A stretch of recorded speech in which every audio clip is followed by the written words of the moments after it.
Show your face. You men, you're all the same. Who are you? We are nomads. Wanderers. You'll figure it out sooner or later, but I wonder if you'll handle the truth. You must be one of Dead Cell. Of course not. What a thing to say. Drop your gun! Not a chance. Female soldier. Russian. Must be Olga Gurlukovich. How do you know? Unlike you, I've been briefed.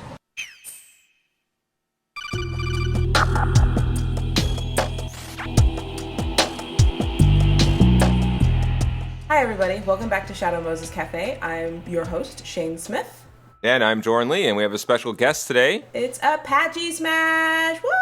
Yay! Yo, what's up, everyone? You sound so excited. I'm just like this all the time. It's not on purpose. No, it's okay. I'm all over the place today because I'm actually really happy to go. I've had like 2 cans of soda already, so I'm finally like normal. This is me normal.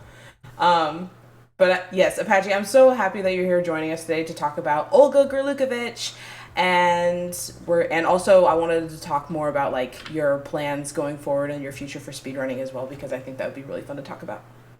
Yeah, I'm happy to be here and talk about that. 2 of my favorite things in the world. Olga's my absolute favorite character in all of Metal Gear. I want to know why.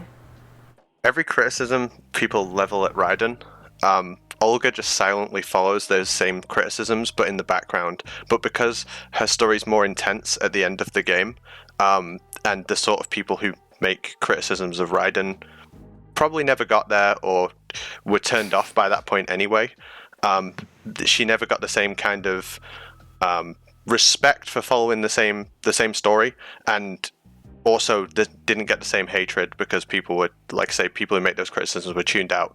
But she's put into the game. She's Grey Fox of Metal Gear Solid 2, right? She's the ninja. Yeah. Ninja? It's the only way to describe it. A kind of cyborg ninja complete with a sword. What? People love the ninja in Metal Gear Solid, and for people who are my age and played Metal Gear Solid when we were like 10, I think, Shane, you're the same. I'm not sure what year you were born, Jorin, but... Well, I was like 6 when I watched the first of Metal Gear Solid, and my dad let me like run around a little bit. Yeah, I was probably 11 when I played, yeah. Yeah, so we were like kids, right? And we saw this cool ninja with a sword diving around the place, cutting people up. It's cool for a kid. I think that's fair to say. Ninjas are cool, right? Yeah. It was rad as hell. I will say he actually gave me a nightmare on the hallway scene, like before you hit Otacon, like everyone's dead. I used to have nightmares about that. It's so nostalgic, like whenever I see that room. The last time I saw it was yesterday, but yeah. So you took this badass ninja character and you made the ninja the girl, just like they took the badass Solid Snake and made him this effeminate male guy, which, pissed people off. But Olga being made the ninja, she's not like a stereotypical girl. She's not like super feminine. She's also not put there to be anyone's girlfriend or love interest. Her entire story is it's all focused on love as well. It's all focused on like how she feels about other people. So her relationship with her father, her relationship with her unit, and how intense that was, and then what it took to break that was the love for her child. She's just like, she's not a stereotypical female character, and they made her a cool ninja to sum it up as well. Like, I love her so much. I said this too when it was like months ago when Metal Gear Out of Context Twitter page, love that guy by the way, he had posted, like, this was months ago, he had posted like each character in this big ass thread, and it is like, quote this with your opinions on this character, right? And it got to Olga, and I had quote tweeted that, and I said, she is the culmination of what it means to be a mother.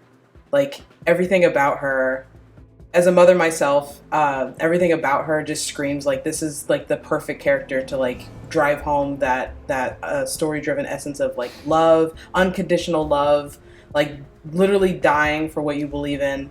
And I really, really love Olga. I like how she's portrayed as this like hard-boiled, can't give a shit, like nothing phases her person. But Patrick, you're right. Like everything she did was for the love of her unit, love of her father, and ultimately like the love of the future and for her child that like she really never got to see except for what they gave her a picture or something like. Have you ever met your child? No. Once a month they send me a photo of my child via network. I've never even held the child in my own arms. I see. Given your situation, nobody can blame you for what you did. That's your opinion. I think, people like to say that Hideo Kojima can't write good women characters. A criticism that I've seen leveled at him multiple times. Yeah, I think Olga's one of the best female characters ever written. And she's completely self-contained too. And I know, obviously, the story continues in 4, right? But Olga's dead. Her entire character is written into Metal Gear Solid 2, and it remains in there. And I just think it's one of the best stories ever told.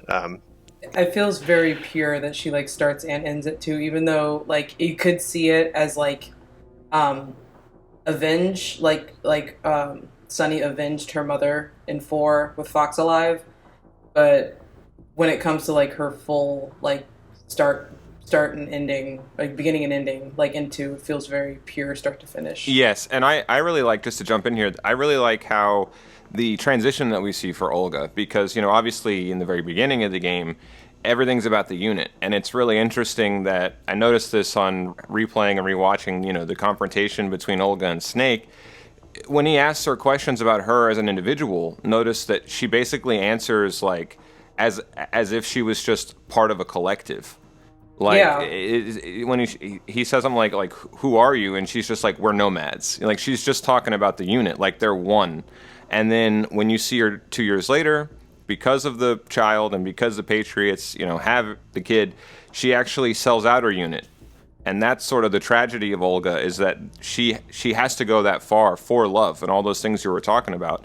And that's really why it's so sad, I guess, that, like, in the end, she ends up, dead and never gets to see her kid again, and doesn't even know what's going to happen. And honestly, as I played this game, so many times over the years, I sort of came to the realization that a big part of Olga's arc is it's sort of something that is like the capstone that like really solidifies, to use a cringy word there, Raiden's like transition, because she teaches him something that Raiden does not and maybe could never understand, at least at the point in his life that we're seeing him through most of the game, which is a selfless person, a person who's not a narcissist, who's willing to sacrifice and give everything they have for someone else. Because at the very end of MGS2, that's what Raiden has to do.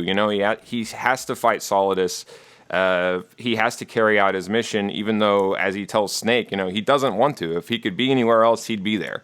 And Olga, I think, is there to sort of teach him in a roundabout way, somewhat, I guess, like Stillman, that there are other things in life other than yourself, and you have to care about more than just yourself. And I totally second everything, Patrick, that you said about Olga's writing. And yeah, I think she's a particularly, well-written character with her own, interior mind, her own interest. And yeah, I mean, none of it goes back to a man, but it definitely does complement Raiden's story. I mean, as you even said, her being the ninja. I mean, it's like he being like him becoming Snake. Yeah, there's definitely a parallel there. And I also know that at least in that first showdown, that supposedly Kojima wanted there to be sort of aspects to Olga, at least like her design, that would remind the player a little bit at first of Meryl.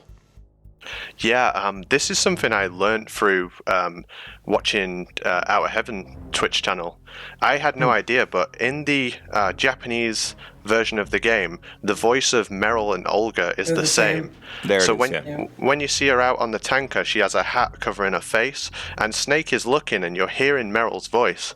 So Right. you think that's who it's going to be, and I'm not telling. This is just for the listener. I know you guys know. So when he goes out and it's revealed, and it's Olga. It's this new character. But there is a callback to that as well. I don't know if you're aware, but there's a Snake Tales mission where you fight Meryl in the place of Olga. Oh, right. Oh, Right. yeah, I remember that. Yeah.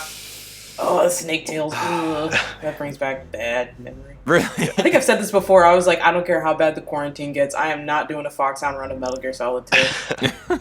Like, I'm not doing it.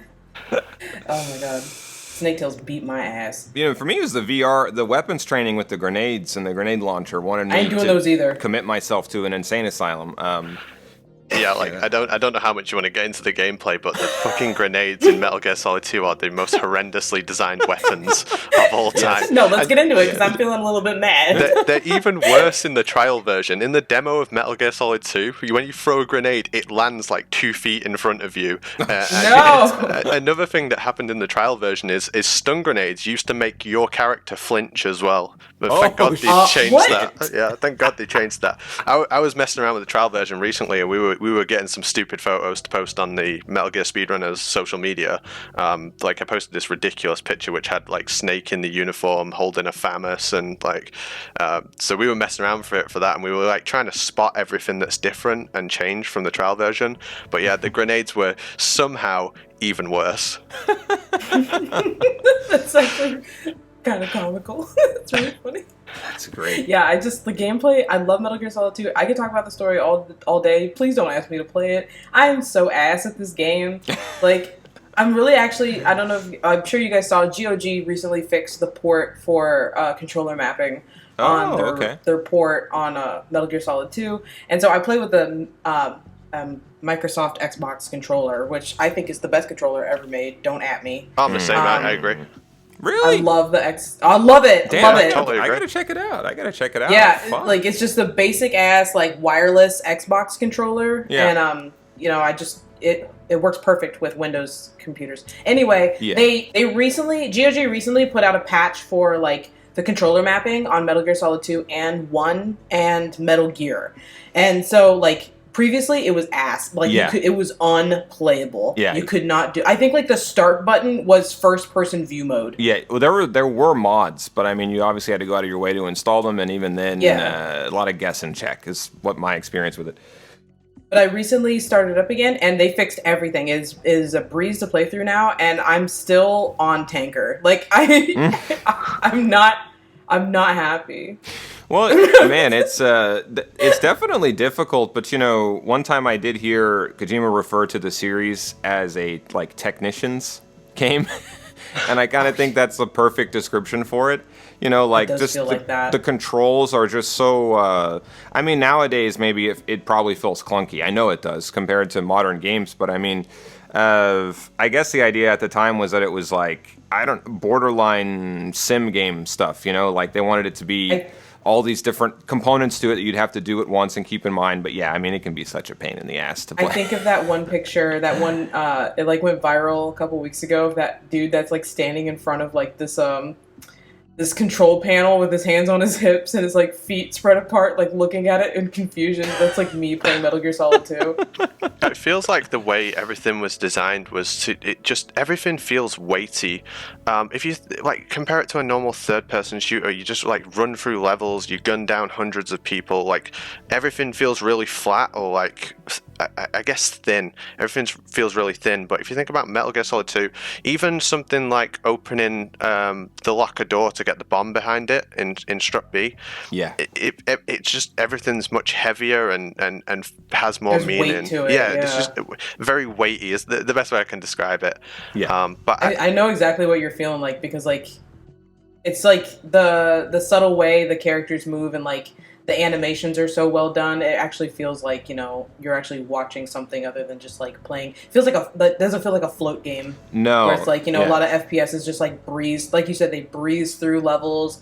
Doom is what I would think of, because I love Doom to death. You'll never hear me talk shit about Doom, but Doom Guy be fucking zooming through those like levels, like he's just running. Where it's like it feels like every single step you take in Metal Gear Solid 2 and in 3 sometimes, where it's like the character doesn't just like move forward; he like bounces as he moves. I don't know what the fuck I'm going at with this, but like it just feels like he has weight to it. He feels like he weighs 200 something pounds.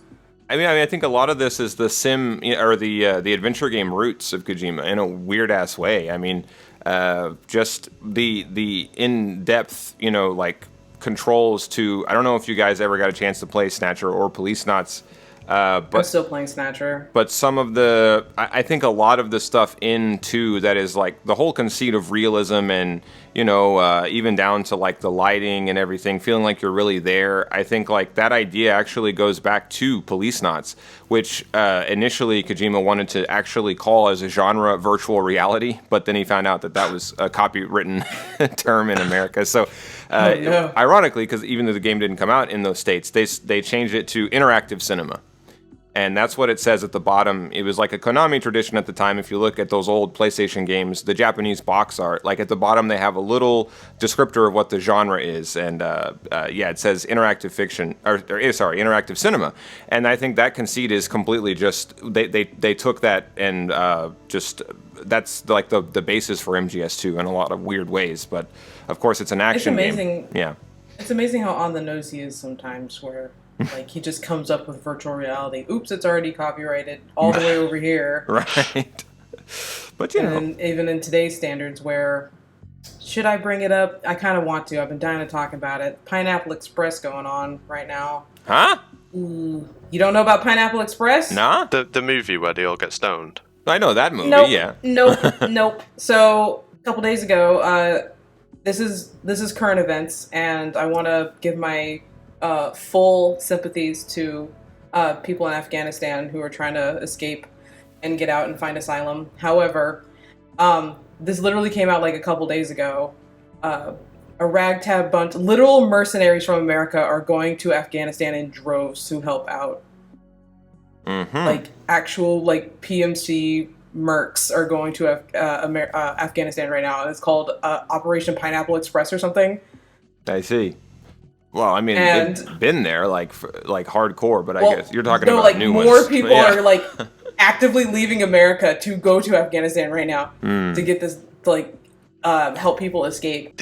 Everything with Olga was so intentional. Like one of her first lines of dialogue, which everyone quotes all the time. I've been with the unit since I was born. I grew up on the battlefield. Conflict and victory were my parents. She literally brings the parental narrative into it straight away, but it's in a way that says like she doesn't have parents. She only has the unit. But then when she becomes a parent, the unit's like, who cares about the unit anymore? I've got a kid. Right.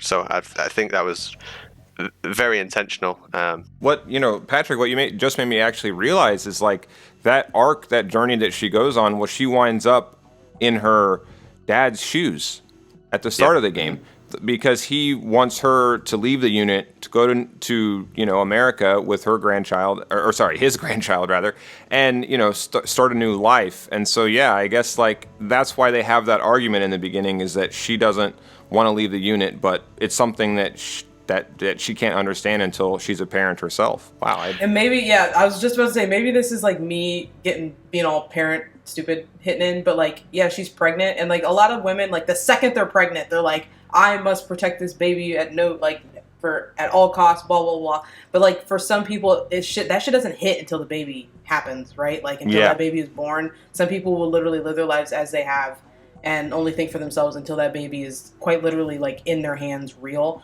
And her actions made me realize where it's like, I'm not leaving. She waves the helicopter away. I'm not getting off this damn boat. I'm finishing the mission. I literally have grown up with this unit that you bore me into. Like it's like you said, like she refers to herself in the third person of the unit, where even her own father is part of this hive mind. And it's not until she gives birth to Sunny that she then starts to fully mourn her father as her father, not just her leader of this unit. It's like her father. My father's dead. It's like you notice that she's starting to think more of like family, like the family, and it's a lot. I mean, it's true, and it also, it made me realize as we're talking about this that the transition that she also goes through, because she has to become the new leader, first of all, but, second of all, like, the whole... I guess Gurlukovich's private army, like, they are still nationalists by plant. I guess they still do want some sort of, like, return of Russia. The whole point of well, I wouldn't say the whole point, but the major driving force of Gurlukovich's private army was to get a hold of Metal Gear to restore Russia's... Yeah. To restore Russia, yeah. And I noticed the other day, the first time, if you look on those kasatkas on the tail of them, that they actually have the Russian flag. Yeah, like, they're extremely patriotic. Yeah, very nationalist. Yes. Yeah. Like, they wanted Rex. They gave the Hind in exchange, like, oh, we're gonna get Rex, but we want that nuke shot off first, so we know that it's capable. Well, then of course Rex gets fucking kaputted, so got to move on from that. But then little Birdie told him that. Ray's gonna happen, right? So they went into the dummy oil tanker to get Ray, and it's all part of the Patriots. And what's interesting, same guy shows up, just happens to be there. Hey guys, what's up? Yeah, I mean, he just can't catch a break. This poor Gurlukovich guy. Can you imagine, like, giving up all this money? It's like, yeah, sure, buddy, have a Hind D, and like this British bitch tells, sorry, Patrick, this British bitch tells you over the radio, is like, thanks a lot, wanker. Click, and then he dies. And you never get Rex, it blows up, and then it's like, the guy who fucking swindled you comes back, hey, I'm missing a hand, but I heard that this oil tank is gonna have Ray. Oh, let's go get it. Yeah, we totally restore. Oh, by the way, just kidding. Bang, kills him. Like, it sucks to be Gurlukovich. It sucks to be you, man. Yeah, exactly. And what's also such a trip is, like, in the course of my research, I actually found out that nationalism, like, as an idea, somewhat originated with the American Revolution. So, like, they're already little sons of liberty themselves, like, without even realizing it. Like, Gurlukovich's army, what they want, in a weird way, is it's another American Revolution. So, yeah. The wheel spins. Time is a circle. Yeah, I mean, but it's, yeah. Do you imagine Sergei Gurlukovich to be a shit dad, like a shitty parent? Because he put his daughter in a freaking mercenary. Do you ever see this thing that happens where the parents are like horrible to the kids, and then as soon as they have grandkids, they're like super nice to them? Like, he was already on course for that. Like, he was like, he's treated Olga like shit her whole life. She's fucking in the unit. She's like hive-minded in with all these people. And then as soon as she gets pregnant, he's like, no, go home, get to safety. You need to look after the baby now. One that yeah, everyone brings up, like, oh, who's Sonny's father? No one knows and no one cares, and that also, like, brings into the point of, like, Sergei didn't give a shit. Like, she was just like, it could have been anybody, and, like, he didn't care about the father. Like, it wasn't a family thing. Like, it's just her. But yeah, you're right. It's the second she got pregnant. It's kind of like in a weird sort of way, the way Liquid kind of, like, went about it in one, where it's like family doesn't mate with each other, but they help each other to survive. Yeah. It's called the selfish gene theory. It's totally fake, but you know what I mean? Like, it's like the second he already has the daughter, but as he realizes, like, oh, our lineage is going on, you need to get the fuck off the boat and get yourself a house in Brooklyn. Yeah. And call me back when that baby is 10. New York's right there. Get an apartment. Like, right. Yeah, and get them babies some shots. Go work at Starbucks or something. I can't see Olga trying to... No, I'm not giving you money. Just go get an apartment. But that sort of speaks to the theme of America, of it being this thing of unknown potential. And in a weird way, I think, like, how vague they are about Olga's, child, it sort of speaks to that, because it's this beautiful message, in my view, of, like, the future being unwritten and something that we have to go and find and live ourselves. And so it's like, we never really know. I know that in 4 they clearly convey, okay, her child was a daughter, and the daughter's name is Sunny, and all this other stuff. But if you go back to MGS2 and just look at it, by itself, I mean, you're told nothing about the child. You know nothing. Yeah. And I mean, it's sort of similar in a weird way. I guess it's the connection, like, all this stuff, it just connects back to Raiden and Rose and their decision at the end to try to make a go of it. And embrace that future and that kind of a thing. And yeah, I mean, it's very interesting what they're doing there, because I think it's very easy to see the series as being very critical of America, and it is, and it probably should be. But I think that should be. Yes, I mean, because let's not kid ourselves. Like, especially at the time when MGS2 came out, and maybe even today, like, America is probably the most dominant force on this world stage. But yeah, I think that you have to complicate that somewhat, and I think with characters like Olga, to some extent, I suppose that they can sort of do that, because when you think about, compare her loyalty in her unit to how she treats a Dead Cell.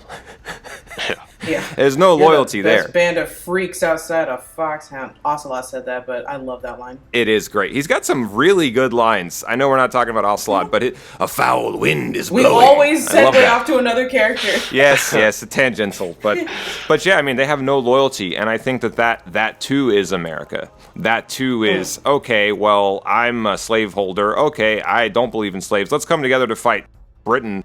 But, we secretly hate each other, and we're probably going to split after this. Yeah, I actually had like a brainwave as we were talking about the theme of MGS2, which there are many themes. Yeah. But the one I like the most is family, which there's a shit ton of family homages and just like themes in MGS2, like where, father and son with Jack and Solidus, and of course Olga and Sunny. And that cover they were going to use, or did use, I'm sure you guys with Gact. Yeah. I think that's an amazing cover. I think Olga is more of a parental figure to Raiden as well. She's guiding him and teaching him throughout the game, and it's in a way the kind of guidance that she'll never get to give to her child. She becomes a mother in a way through Raiden.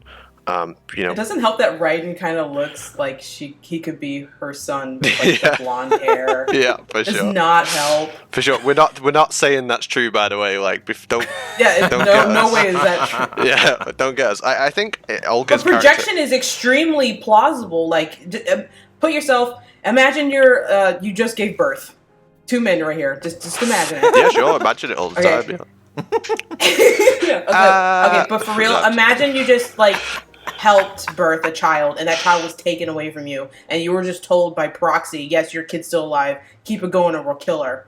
And this blonde bitch shows up that looks like that could be your son, that shows up like you're strung out, you're betraying your own unit that you've known for so long, just for your kid, and he's locked up, and it's finally the choke point. You're in Arsenal, and like this, it's now or never. Like, it feels like, I think about that point where it's like, she's talking about her child to Raiden, and you can just hear the hurt in her voice, and like she would do anything for Sunny.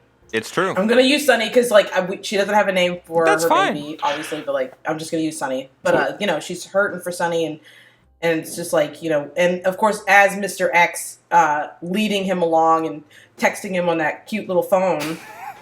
It does, like, now that you think about it, that's how moms text, though. Yeah, here's your phone. It's only for emergency calls. It's only for speaking to me. Yeah, I see it. It's like one of those Cricket wireless, like, phones with 3 buttons on it. Mom, Dad, home. You brought up that scene where, Raiden's chained up in the torture room, and she goes to him and talks to him, and I think that's one of the most emotionally charged scenes in the whole game, because you get the whole codec with Rose, and that's probably one of my favorite scenes in the whole game. Yes. But you also get Olga explaining why she's doing everything, and then she punches Raiden. She like hits him in the stomach, right? Why does she do that? Yeah, because there's a camera watching. So it's to maintain the cover of. I'm talking to him, but I'm messing with him. I'm still on the side of Dead Cell, I think, is the idea. Is there like a line to say that, or because I always felt like it was just emotionally charged, and like she is doing so much and putting. She's essentially in that scene being a mother to Raiden, and is disgusted by it as well, because that's nothing to do with her. Raiden is just a person, and I guess a tool in that situation that she's being forced to interact with. Well, she also realizes that Raiden is like the kill switch for Sunny until they get the nanomachines disabled in Sunny. Right. Like if Raiden dies, that's it. Like by any means, like she doesn't have to like it. She for sure does not like it. But she has to keep Raiden going. But in order to keep up appearances, because she was on camera, they did nano communication, and then she's like, "All right, I'm gonna give you 1-4, and then just fucking take it, please." But I do think Patrick has a point that, I mean, it could be a little bit of both in a weird way, because it's maybe she has to do it for the camera, but the emotional thrust of the punch is not coming from nowhere, because the whole scene is very emotionally charged. And when you guys were talking about it and the relationship between Olga and Raiden and how you have to do all this stuff to save Olga's kid, it hit me like that is the selfish gene. That is the whole concept. And really when it materialized for me, Shane, when you were pointing out, indirectly that like, well, as men, Patrick and I, we're not going to be able to know exactly what it's like to give birth, but we would still, in a situation like Raiden, try to help someone whose kid was in danger. And that's sort of, for my probably flawed understanding, I've read The Selfless Gene several times, but I'm not a biologist, so I'm probably not getting the right stuff out of it. And I also know it was written in the 70s, so a lot has changed since then. But I mean, I think that's the general idea, is that like, Raiden doesn't have any DNA in Sunny, but he still has a natural instinct to try to help, because that's sort of how evolution works, as a species and so forth. And this is actually why, sort of a weird side note, but I found out that the selfish gene actually helped explain, or at least it's one theory to explain, homosexual relationships in nature, which there are many, because you don't have to actually reproduce to be part of the gene pool or take care of the gene pool. And scientists in general were looking too close at the individual organism rather than like how everything works together as a collective and stuff. And so it's also explains stuff with honeybees and stuff about they have certain traits that they've evolved that are actually harmful to the individual, but they're necessary for the hive and stuff like that. So that's the selfish gene in a nutshell. And yeah, I think that in a weird way, when you think about it, like the whole S3 plan and the whole experiment that they're doing on Raiden, it just, to my eye, I don't know if you guys would agree, but it just really seems like it's part of seeing if they can basically get him to wake up to that side of himself, to realize that other people, and it sounds so weird to say this because it's like the Patriots aren't doing it for anyone's benefit per se. I think that they're just, like they say, like testing to see if it's the kind of thing that with their new protocol they could pull off, genuinely changing someone's will. Yeah, it was a full-on breeding ground at their expense. I mean, well, yeah, and they set it up in such a crazy way. Like, it's literally like, okay, you have to defeat Solidus or else he's going to kill you, and then this weird thing that we've set up will automatically terminate Sunny's life. Like, that's such a weird... Oh, and this just reminded me also, I don't know, you guys probably already know this, but did you know that in the Japanese version, supposedly, when you die as Raiden and you hear Rose, suddenly, gasp? Yeah. Mm-hmm. Yeah. And maybe you've heard this, but apparently in the Japanese version, the implication is that she's dying? Like, that you're wired to her, like they tell you, because don't they say you're also wired to Rose? Yeah, I thought I remember reading it. I think it was Bad Humans or someone like that posted the actual lines from the script. In my mind, it was something that was cut, but it was originally going to be you'd hear her fucking die on the game over screen. Yeah. You do hear a gasp. The only thing I could think of remember that was at the end when the AI, of course, it's all AI, but the crazy colonel goes we have Rosemary, blah blah blah. Yeah. And then if that would give the implication that you're also connected to her, but I feel like that doesn't happen in the English version. So if it is in the game, it's only in the Japanese version. But I've played that too, and I'm not sure. I'm really not sure. But how dark is that? It's it is. So it is. This game is a lot, and everybody just wants to talk about the naked Raiden somersaulting part. Well, it is a great part, admittedly, but it is an amazing part. But I think her gasp in the English one, it doesn't sound like she's dying at all. It sounds like she's just really upset that Raiden died.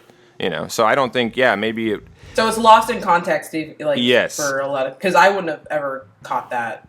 But they do... That she was dying. They do tell you, right before you fight Solidus, am I mistaken, that you're also wired to Rose, and that if you die, she dies too? Or am I just mixing up in my head, Rose and... I've never heard that. Okay. I don't recall it. I'm not saying you're wrong, but I just don't recall it. Yeah. Well, at any rate... I was also thinking that, like, the connection between Raiden and Sunny, because of their connection through the nanomachines, that maybe they had, like, a family aspect there, because I always think back to that one extremely hard-hitting... also, I want to apologize for my tweet I made yesterday where I said, "Why are you, as a man, playing Metal Gear Solid 4?" I'm really sorry. I retweeted that shit straight away. It banged, and I was like, "You guys weren't supposed to see this." And because, you know, that game was definitely made for the female gaze. It's not. It's for everybody. I'm so sorry. But the scene in Metal Gear Solid 4 that I love a lot was... It actually made me cry first time I saw it. Was Raiden's on the bed getting ready for dialysis. He's not on dialysis yet. He's just dying of autotoxemia. And you know, Snake just got done consoling Otacon, gets up, walks over to Raiden, and Sunny just bolts over there and has her arms open because she's trying to protect Raiden, because she knows damn well what Snake's about to ask him to do. Like, go to Shadow Moses with me so we can end this shit. Yeah. And he is not ready. And Sunny is just, like, silently, arms, hands out. Like, imagine, like, you've got this 6-foot tall super soldier dude, like, he's just called Snake. He's not Uncle Snake. It's just Snake. Like, he's very, like, and I've said it as well, like, we could talk up and down to the moon and back, like, how sweet the Jupiter family is. And it is. It's amazing that they went 9 years, you know, raising Sunny and living together on the Nomad and stuff. But, like, when you look at it literally, and you absolutely have to, when you look at it literally, Snake carried himself with Sunny extremely seriously. He was only called Snake. He had to make sure that she understand that he had to leave and he might not come back. So he kept himself kind of at arm's length with Sunny.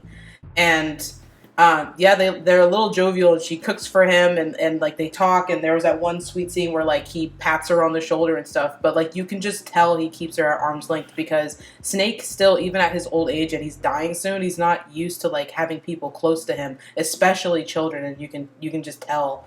And so is it not like a complete act of selflessness that he did that in the first place, though? Because he knows his life and his career and how that would affect a child, that he tried. I definitely did not say it meant to be like malicious. I know you're like catching on what I'm saying. Like, it's not malicious. He did that because he never wanted to hurt Sunny. He didn't want to get so close to Sunny that, like, and even at the end, he's like, "Where's Snake?" And then Otacon's like, "Well, Snake had to go. He had a hard life." And then Sunny didn't even think twice. He's like, "Well, wherever he is, I hope he's happy." Like, because he kept that distance to where it's like Sunny wouldn't immediately catch on. Like, Snake had to go to Arlington to end it, and he did that to spare her. And so with Raiden, I felt like there was a connection between them because of the connection through their nanomachines that were disabled later, but because of that connection and like how he saved her and everything, there was also that aspect. He did save her from like the Patriot compound that she was being. Also, did you know that she was like tested on? Sunny? No. It was like, I swear to God, I saw it somewhere where it's like, was it Bad Humans that posted it too? I swear to God, there was like something where it's like, no, yeah, it was either Bad Humans. It was like a line. It was in Revengeance, so take it with a grain of salt. Now that I'm remembering it, maybe I should just redact this. But I saw in Revengeance that like she was like tested on, and that's why she's so fucking smart. Okay. But this was Revengeance, so moving on. I think when you imagine like the Patriots compound where they're holding a child, you just assume testing. Like, you just assume they're fucking with her. It's the Patriots. Like, they're up to no good. I'm also getting sick and tired. Like, every single fucking game, it's like, we went to a hospital, but it was a Patriot hospital ran by the Patriots. They did that in 3. They did that in 2. They did that in 4. Well, you know, I think it's absolutely terrifying. I mean, the mixture of medicine and what they're doing. I mean, it's, oh God, it's Orwellian. And in 4, when he's like super old, poor Snake, and Naomi's like, "When you went to the hospital, did they give you a shot?" And he's just smoking a cigarette. He's like, "Don't they always?" Bitch, you went to a Patriot hospital. You didn't realize. Stupid. But yes, I wanted to, getting off of that, sorry. No, you're fine. That non-gene connection between Sunny and Raiden because of the nanomachine connection. And of course Sunny is a super smart kid. Whether she was tested on or not, right. whether that's real or not, I don't know. But Sunny spends all of her time on the internet looking for any scrap of evidence of her mother, of her past, of just she's trying to look for herself in there. She's completely in the net. She's never been outside. She's never even been born yet. Blah blah. All these lines. I love that theme. I absolutely love that theme. I think that's Kojima looking at the younger generations and seeing already as early as 2008 that the impact of the Internet 2.0 and all this stuff always online. Well, I don't know. I mean, that's sort of the read I get from it anyway. Is that it's just talking about new challenges in the new era. But let's just try to go back to Olga because I feel like we could. Sunny I was trying to get there yeah, because I could feel saying that. it was actually complete opposite of Olga, who's been around the world. Yeah. And has seen so much and should have all this information on her, but she's a complete ghost. Yes. Oh, you just reminded me something I wanted to cycle back to actually. That Patrick, the first thing you said when we started, about her as a woman character, it reminded me. Did you guys ever see in the original, the grand design document or what have you, that one of the themes that he wanted to explore more, at least in the beginning, was. I don't know. It just basically says in all caps, in the 21st century, women will be the ones to protect men. I didn't know that. That's a big running theme with Kojima. Yeah, and it makes sense. Men becoming almost like this. I don't want to say anything uncouth here, but but yeah, a lot of his themes are men becoming less manly. Yeah, I guess is the best way to say it. They can look manly, all oh my god, all these snakes are bears, but you know what I mean. They're extremely emotional beings. Yeah, I mean the definition for manly, I think, is shifting and has shifted, and I think that's sort of the point, I guess, is that these things are relative. There's no male essence or female essence that. But he's breaking gender norms. Exactly. Yes. Time with a lot of the shit he wants to do. I think so, and I think Olga. It's really true that Olga is a really big part of that. Because I mean. When's the last time you played a PlayStation 2 game where the girl lifted her arms and she got armpit hair? See, I loved that. I thought that was a really cool detail, and oh god, but it brings back PTSD. When I saw that, I was like, what the hell is this game about to be? Well, I just remember trying to play that shit on Extreme and just having to watch that over and over again the first time because I was just getting my ass handed to me. That's tough fight. You're one hit kill, so it's a tough fight. Never, ever. I don't care how bad it gets. You can put a gun to my head. Foxhound, Metal Gear Solid 2. I'll just blow my head off. I'm not doing it. Can I well actually you? I never get to you. You sure? The highest rank's Big Boss. It's not Foxhound. That's right. Sorry. Yes. Sorry. Yes. This goes to show, yes. Did you get one on me? Yes. I'm about to shit on the British right now. I'm gonna tweet this out. Wait. Fuck you. Don't do it. If you tweet it out, I'm gonna shit on the British so fucking hard. Yo, Jorin, clip that. No, you can take that out. That's cool. That's cool. I'm gonna shit on the British so fucking hard. Okay, sorry. It's Big Boss, not Foxhound. It goes to show how much I play European Extreme Metal Gear Solid 2, which I don't, by the way. Me either. That shit's hard. I'm not doing it. 20 rays? No thanks. My greatest achievement is foxhounding Metal Gear Solid 3, and that's the first and last time I ever did it. Did that yesterday. I'm joking. I'm not even like this, right? I'm not even like this. It's just Shane. You bring it out of me. Just saying shit that's he's another one for the bag. What I really wanted to say is, do you think the inclusion of Olga's, the other half of Sunny's parents, in any way you include that, it would make the story worse? It was so unnecessary, right? And it wasn't needed. Not to say men aren't needed. I just think in the story and I'm gonna say something pretty unpopular, but it's also true. Where it's like women give birth all the time, and sometimes it's by men that they don't want in the picture. Sometimes it's by men that it was a one night thing. Sometimes it's like we gotta think about this where they're in this this hive mind unit. Mercenary unit where like everybody mingles. It feels like everybody knows everybody. Everyone's like, it doesn't feel like it's fraternization's not a big deal. Seems like in Gurlukovich's mercenary group. She could. I'm not gonna sit here ever. Olga can sleep with as many people as she wants. I'm not gonna give a fucking shit. But who are we to know that Olga wasn't just like, you know, hey, I need it tonight, and you're the one I walked into. And here comes Sunny. Like it could have happened that way, and I wouldn't have given a shit.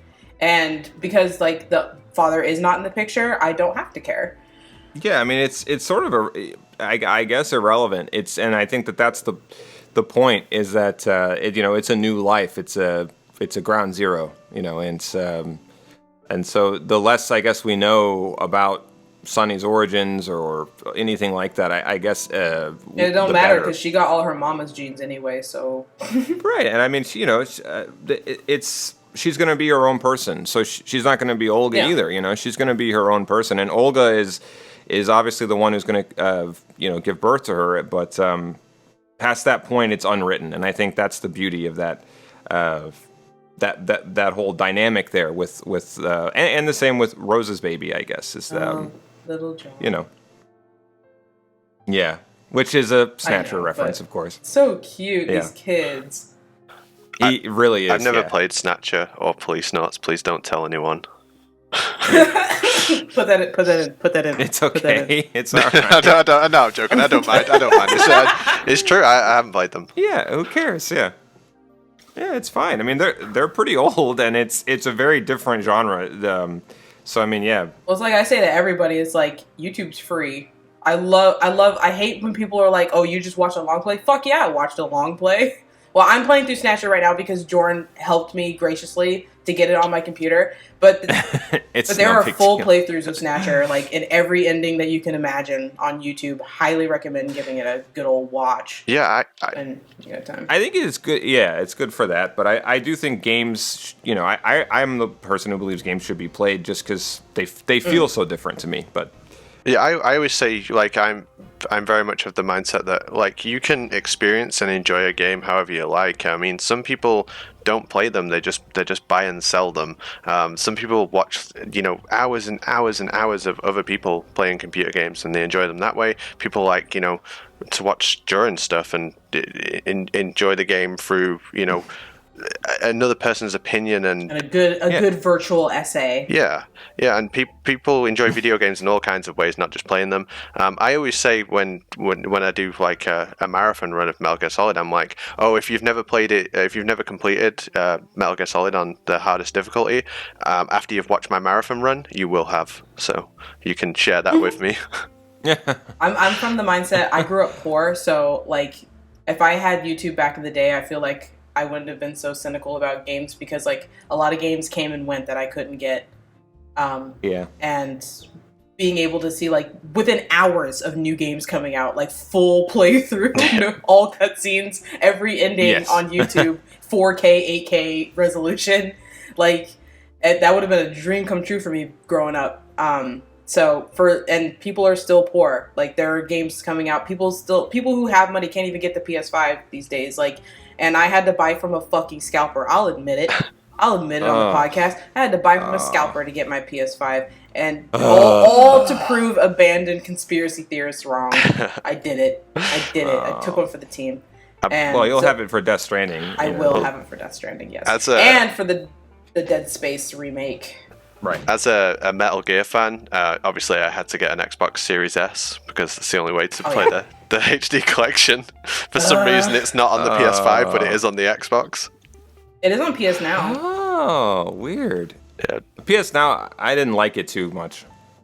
Oh man, I tried to get PS Now, and then it basically just forced me to go buy another PS3 because I was like, this is garbage.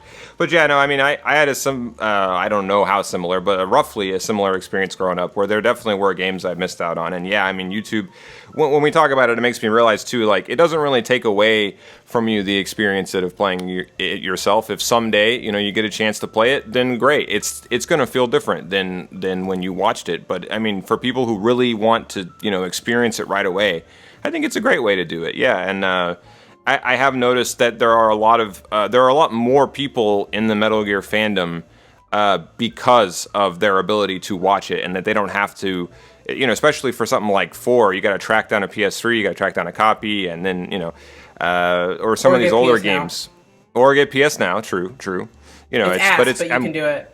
Yeah, I mean, it's better than having to go spend $100 or whatever on a PS3. So but you're right, I'm glad that people can experience these games whatever way they want. Yeah, I mean, and in a weird way, like, that's sort of the whole point of games, is that there's not one way to go about it. So I will say, you are right on the one aspect of, like, playing games is completely different, because I did watch, before you got me set up on Snatcher, I did watch a whole bunch of long plays of it just to, get my Kojima in. Like, right. This was, like, way back in the day when I was just, like, getting, like, way more into Metal Gear, and I wanted to watch all of his other games. But then when you got me into getting the game, actually, and that first hit of Pleasure of Tension OST hit. The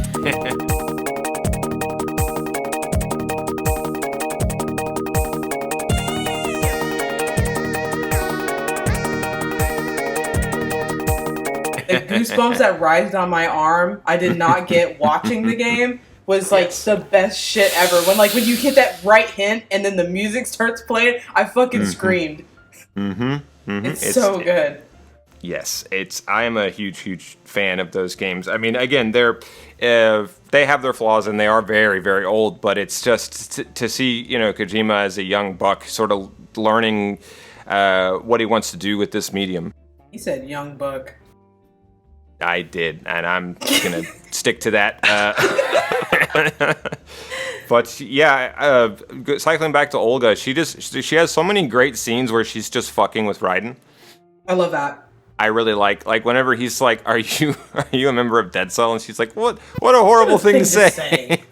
And then she just fucking does a great ass flip off the shit. And I read in the script, because if you go through the document of MGS2, like they have the whole thing scripted out, and it actually pointed out that the technique she uses to jump is some sort of Arabian technique, Arabian style jump or something. Yes, and it's I guess the implication is that there's some sort of connection to the Afghan-Soviet war.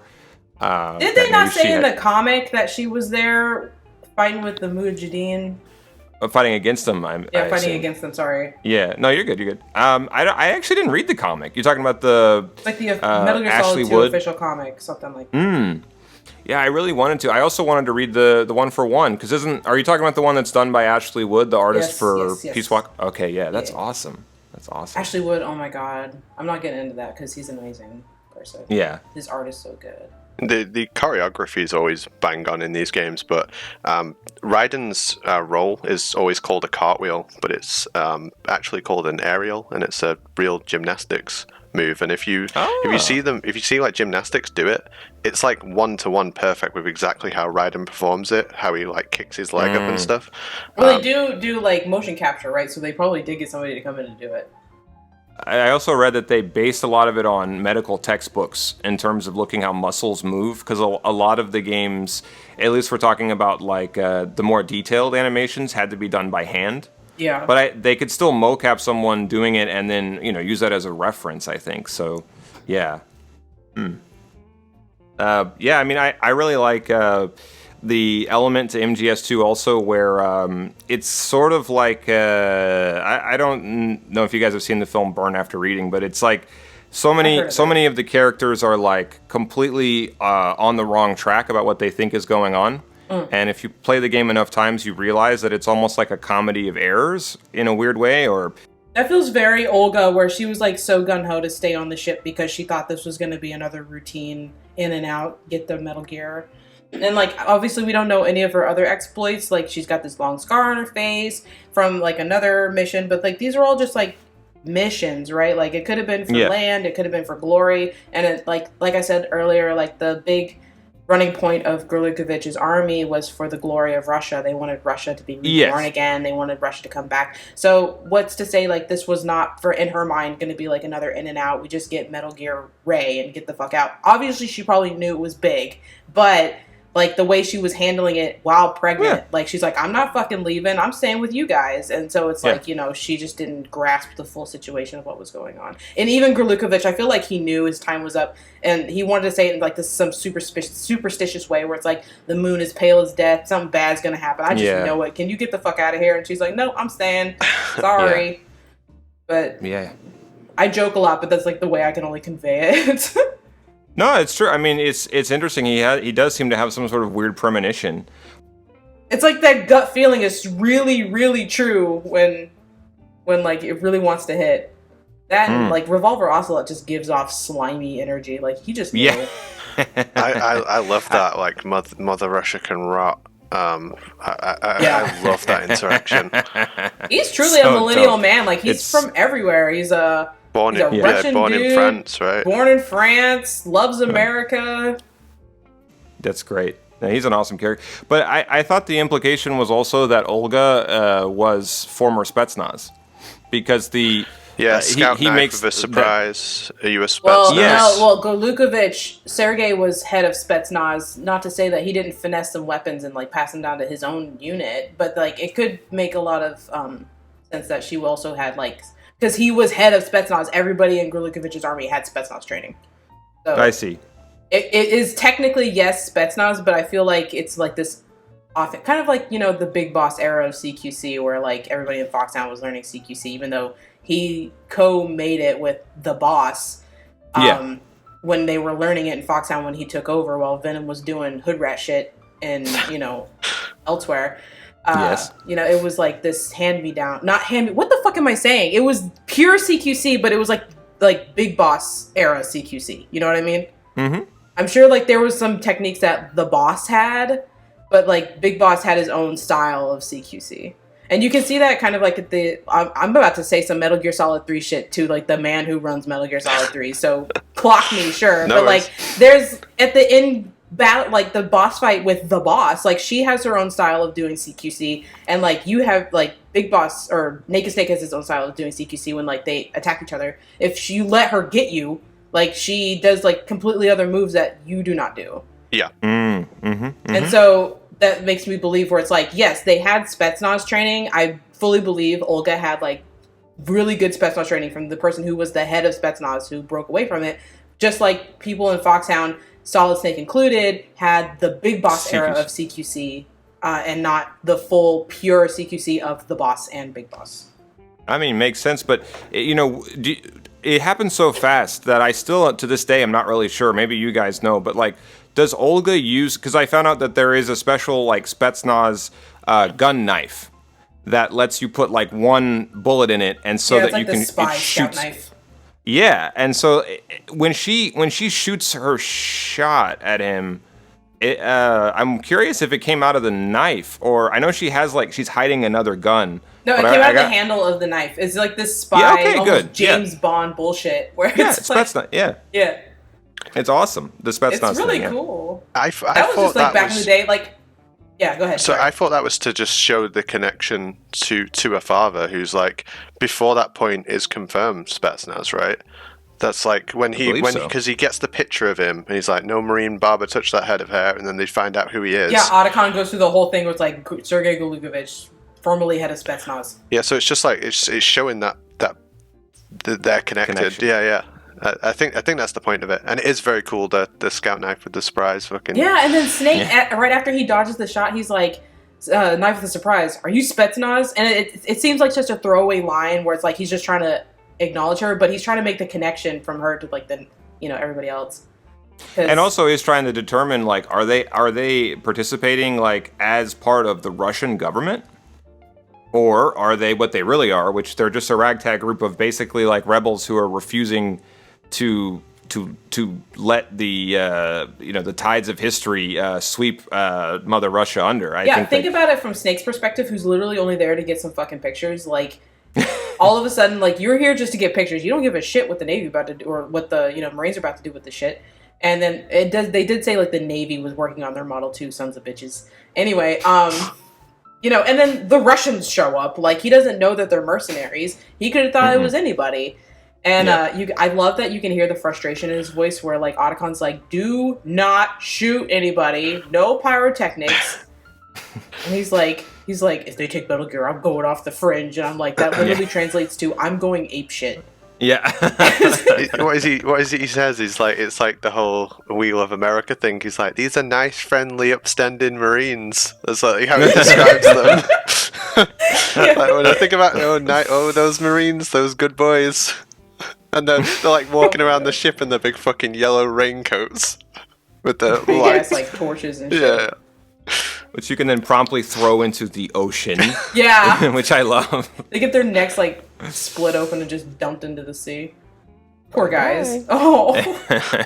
May you rest in peace, video game Marine people on Discovery. But what I was referring to specifically when I said comedy of errors and stuff is later in the game whenever we keep hearing Olga's like radio calls with Solidus, and they keep talking about like it's like we know at one point they're talking about probably Snake when he's like, I saw a man on the shell connecting bridge like under a box. And she's like, oh, that's interesting. Or like later on, they're talking about... it was interesting. Solidus said, I've seen someone use that box trick before. Yeah.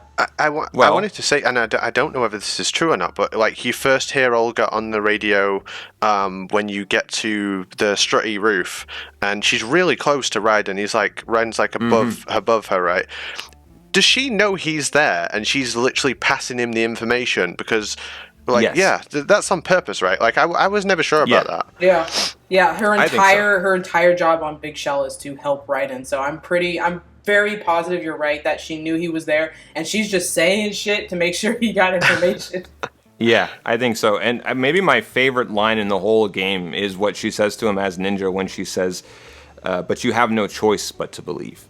Like it's right after you fight Fat Man, and she's telling you all this new information, and you have no way to verify any of it. And Raiden is dumbfounded, and she's like, you have to get with the program because it's your only option. And it's like, and then he's like, okay, where are the hostages located? Like he just goes along with it. I mean, it's fascinating. Huge implication that she of S3. What's that? This is like a huge implication of S3. Like, I mean, that's their she definitely whole... knows about it. I think so. Or at the very least, she's like one of the most important pieces to the S3 puzzle because, I mean, she other than Ocelot, I guess, she's the only one that we know in the game is a full-blown like Patriot asset. And so I think we can learn a lot about what they're trying to do from what they get her to do. And did you guys know this? I didn't know until I was working on my last video for MGS2, but that they actually... One of the trailers at the very end for MGS2, they put the Cyborg Ninja, but the voice actor, they got the voice actor from 1 back. So that people would think that it's really Cyborg Ninja and that it's really Grey Fox. Yeah. We talked about it in depth on the Kojima frequency. Just how they misled it was in MGS1 with Integral with the Ninja, and then they did the same thing in 2 with Substance. They used the Ninja to sell copies of the games, implying that you would have this huge role where you can play as Ninja. Because he's so fucking rad. Of course you're gonna line up to get that. I'd buy it now. I'll buy it now. Like, just put it out. I'm sold. Yeah. You sold me in 2003 or whenever the fuck Substance came out. Everybody check out Kojima Frequency. We love that podcast. Oh yeah, did I just plug that? I think you did. And it's awesome. We love Kojima Frequency. Oh yeah, I mean, if we get big enough, I'd love to think of them as like sister podcasts or cousins or something. Because I think we tackle this we tackle this stuff in a different way, and I think that that's what's so great about this community and everything is that there's room for everybody. There's so many different ways to unpack these games, to enjoy them, and I just love it. Yeah, because we're over here killing ourselves with lore and like getting stressed out, and then like when I want to chill out, I go over to Kojima Frequency and shoot the shit with you guys. Exactly.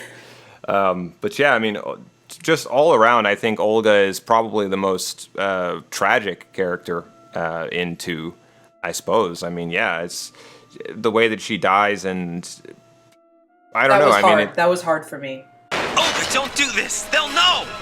I'll hold them off. Give you time to get away. What about you?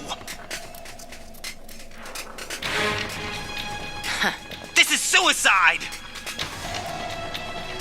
Your nanomachines, they're transmitting your vital signs to the Patriots. If you die, my child dies.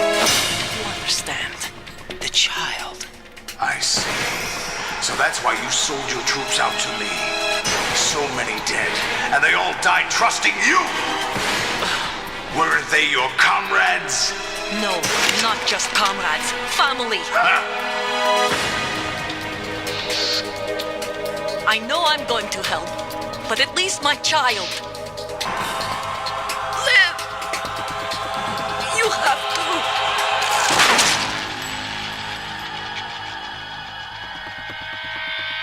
Olga! yeah. Thinking it's, about it, I keep saying it. I know y'all know I have 2 kids. I pushed them out myself. You know, I was blessed to have 2 natural births, and I was able to breastfeed both. I know this sounds like way out of there, but like this is just normal stuff. Like my kids had to eat somehow, and I was blessed to be able to do it. When I tell you, like the emotion, like that remaps your brain. Like I think completely differently than I used to before I had children, and knowing that she was there getting choked out by a solidus tentacle, knowing she would never hold her child, probably pushed her child out, knows she's out there, constantly reminded probably while on, the plant, or even as well in Arsenal, like, keep going or she's gonna die, and like she knows she's gonna die right here. Like, I can't even imagine. It's like every single time I see this scene, I think about like if it was Remilia, my daughter, like I would never get to hold her or see her again, and I have to think about it that way, and it hurts a lot. There's something I wanted to say earlier, but let me know if I've got this completely wrong, because you may have guessed, but I have never given birth. I kind of maybe got 2 and 2 together. I don't have any kids either, so let me know if I'm News to me. You said I wasn't allowed to have any, like, so I'm not. All right. Don't though. It is a scam. So earlier we were talking about Olga, right, had this child and she was taken away like straight away, right?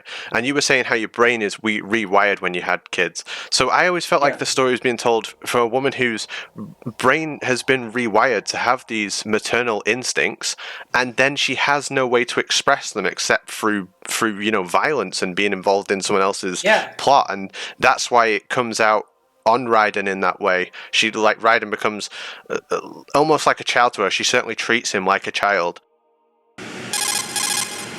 Mr. X? Ninja? Correct. It's me. I thought you were the leader of the Russian troops. No, that was just a smokescreen. A smokescreen? I was sent to provide you support. Support? Who sent you? The Colonel? No, the Patriots. What? I deceived my troops, betrayed them. But why? My child is being held hostage by the Patriots. It all started 2 years ago when I lost my father during the tanker incident. My men and I had nowhere to go, so we joined forces with an illegal Russian organization. The Russian Mafia? Something like that, actually. I learned much later that it was a subordinate organization of the Patriots. I was expecting at the time. When I gave birth to my child, it turned out I was in a hospital run by the Patriots.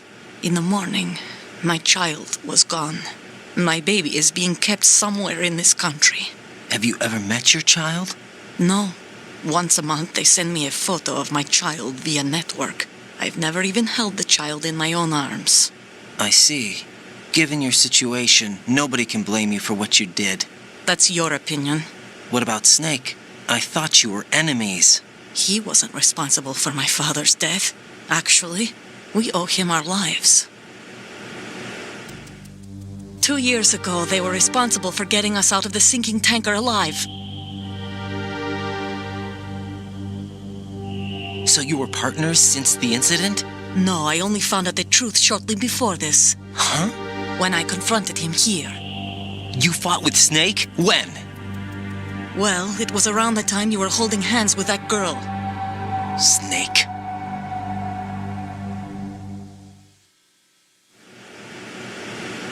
So you joined hands with him to pay back a debt?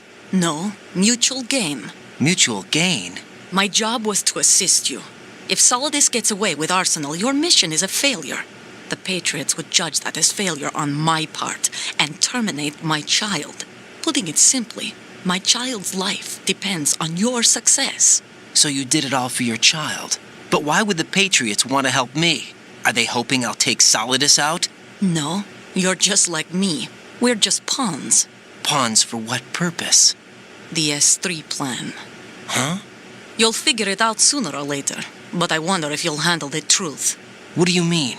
Listen, we haven't got time for this. Solidus will commence his attack any minute. He's got to be stopped. What about the virus? No results so far. I think the Patriots have tampered with the program. Will it work? I don't know. Get me out of this thing. Not yet. I'll release your restraints after I leave this room. Where's my gear? Snake's got everything. I couldn't bring it here. And where do I find Snake?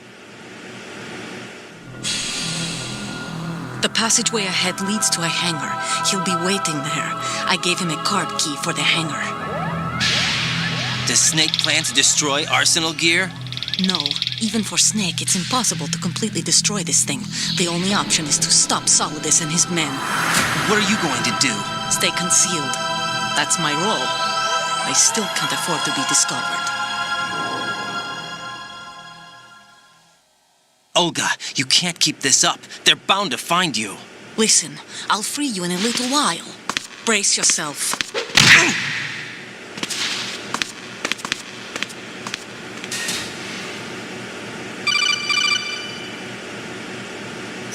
So every single person that gives birth is extremely different. But for me, I had kind of like the by the numbers reaction where I cried. I got extremely maternal immediately. I was extremely protective. I didn't let anybody hold my kid, that type of thing. And so it's like, it's the word I'm looking for is like feral almost, where it's like primal, where it's like you know that you just gave birth to the passing of your genes and you need to protect it, but it's not here, so you have no outlet. And so while she's extremely modern, like she's strong, she dealt with it. She did her mission the best she could before her death.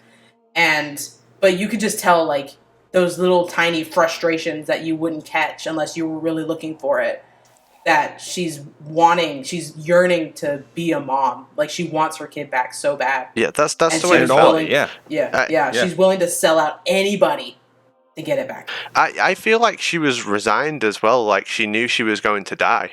Like she'd already accepted that, and it was it was nothing in her entire story was ever about her anyway. As an individual, she never did anything with any kind of selfishness. And there's so many like selfish characters in Metal Gear, so it's so weird to see the polar opposite. And I think the other polar opposite is. Like father is always the word in Metal Gear. It's always the story of the father of men, and I think in Metal Gear Solid 2 the story of the mother is told.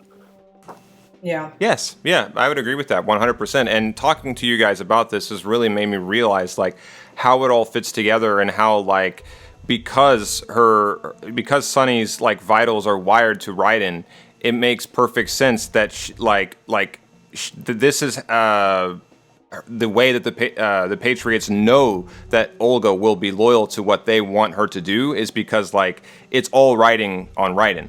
It all depends on him. And so all the stuff we've been talking about how she mothers him, she trains him, she teaches him, that in a weird way is all to make sure that he has what it takes to stay alive so that her child can stay alive. I'm just now realizing, like, imagine somebody, like, came in, stole my son, Orin, and then told me, hey, Joe Schmo down the street is connected to your son, and if he dies, he's gone. Mm-hmm. Like, imagine the slap in the face. I just can't. Like, I can't. It's hard to say. Like, I can't imagine that love. It's painful sometimes. I'm not even gonna bullshit you. It's painful. From every person I've spoken to, and I'm surrounded by people who have their own kids and things like that. It seems deeper than even the strongest connection I have, if that makes sense. It seems like there's more to it. But I feel like the story in Metal Gear Solid 2 is a glimpse of that, and that's very enjoyable to me. So when I mentioned wanting to do this episode with you, I was always looking to hear how you felt about it, with obviously the experience of actually having kids. Yeah, there's so many themes of like parenthood in Metal Gear Solid 2 that with Olga, it's that pain of love, like knowing damn well you're gonna watch your child grow and you don't know what the future holds, and you don't know like if someone's ever gonna hurt your child. You don't know if your child's just gonna get sick one day. You take a gamble every time you have a kid because you don't know how they're gonna come out. You don't know like what the future holds for them. You don't even know like how their brain is wired because it's like in the way of like you don't know if like they're gonna be like sociopathic or that type of thing, which is it's not your fault if that happens, but that's just sometimes it's how people are, and you still love them conditionally, or everything could be fine and they can grow to an old age and like you just get lucky that way, but it's that pain of not knowing and still loving them so much and protecting them. Both you and I, we were always alone. Always. We only wanted to be loved. We were always waiting for somebody. Somebody who would love us, but we were wrong. You can't wait to be loved. You have to go out and find it. 4 years ago, I realized that you can't just wish for a happy family. You have to make it happen. I only wish I knew that sooner. I learned that I could love, as you probably did, Emma. You think he's gonna be okay? He's tougher than he looks. Consider it done. Now, how do we open this thing? You can come out now. A ninja? What the? Arsenal's going to take off. We still need you to take care of a few things. This time, do not fail us. Snake, what's this all about? Bedtime, Raiden. I wouldn't do that. You're changing sides now? Change sides? I don't recall saying I was on yours. Damn it.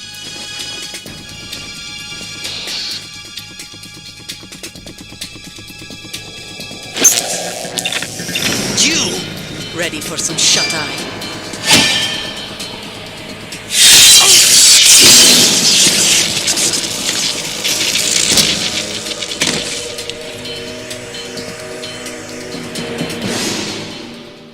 Maybe Solidus and Jack, which I get that they're not truly father and son, but in the sense of the story and like the theme, they kind of are, because Jack was still at that early age where he murks his parents, and then Jack is taken in by Solidus's unit.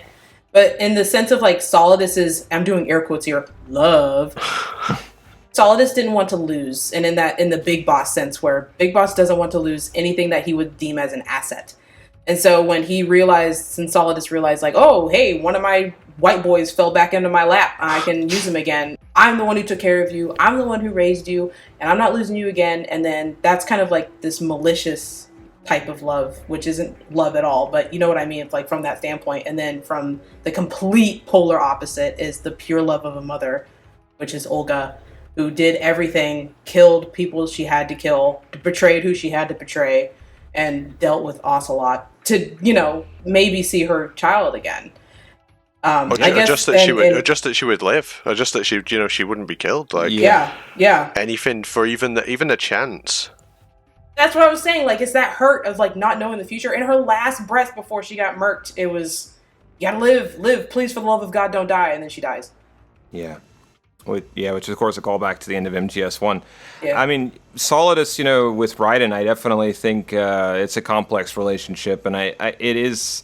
I mean, I would agree mostly with what you're saying, but I would point out that Solidus is the one that cuts Raiden's handcuffs so that they can fight, because he basically, the whole speech about we're trapped in our own double helix and we're just repeating history and we have to. So it's a very weird relationship there, but I mean, yeah, I guess he must be feeling some sort of weird, twisted version of fatherly love, but it is the absolute opposite. It is really weird, but it is nothing respectable, I'll tell you that. No, and it's so different from Olga. So your point still absolutely stands that it's an important contrast there, but. Yeah, I mean, of course, like this whole game is family because Emma and Otacon found family between Snake and Otacon. Yes, and then the theme of civil wars, which is really a fight among a family or within a family, and even Dead Cell, who had to like family up because of shit that went down within their unit. Mm-hmm. All that stuff. It's just all family. And them turning against America. I mean, it's all family, man. Can you imagine Thanksgiving dinner? I love the idea that it's like Dead Cell. This guy is like an undead vampire who throws knives, and this woman cannot be hit by bullets. Who's that guy? Oh, he's just really fat. He's just, oh man, he's just. But he's amazing on roller skates. I mean, amazing. He can whip up a meme bomb, and his BMI index is off the charts. Yes. I mean, roller skating in a bomb suit, no less. I mean, God only knows what that does to your center of gravity, especially when you're as rotund as this. Can I just say, and I'm not embarrassed to admit it, so shut up. But on Very Easy, he doesn't attack you. Like he just roller skates around. He Did you know that? If you play on Very Easy, he's just like laughing and like doing like little stunts on his roller skates. He does not. Of course. He can hurt you when he moves through you. If you get in his way, he'll damage you that way. I'm not embarrassed to admit it that I found out that way. No. That's great. Yeah, when I saw that, I was like, he's dead ass not attacking me. The bombs are a real danger in that fight. Like if it gets out of hand, too many bombs everywhere. For sure, but it's just like, I thought that was really funny. I was like, I can't tell a soul. That was years ago.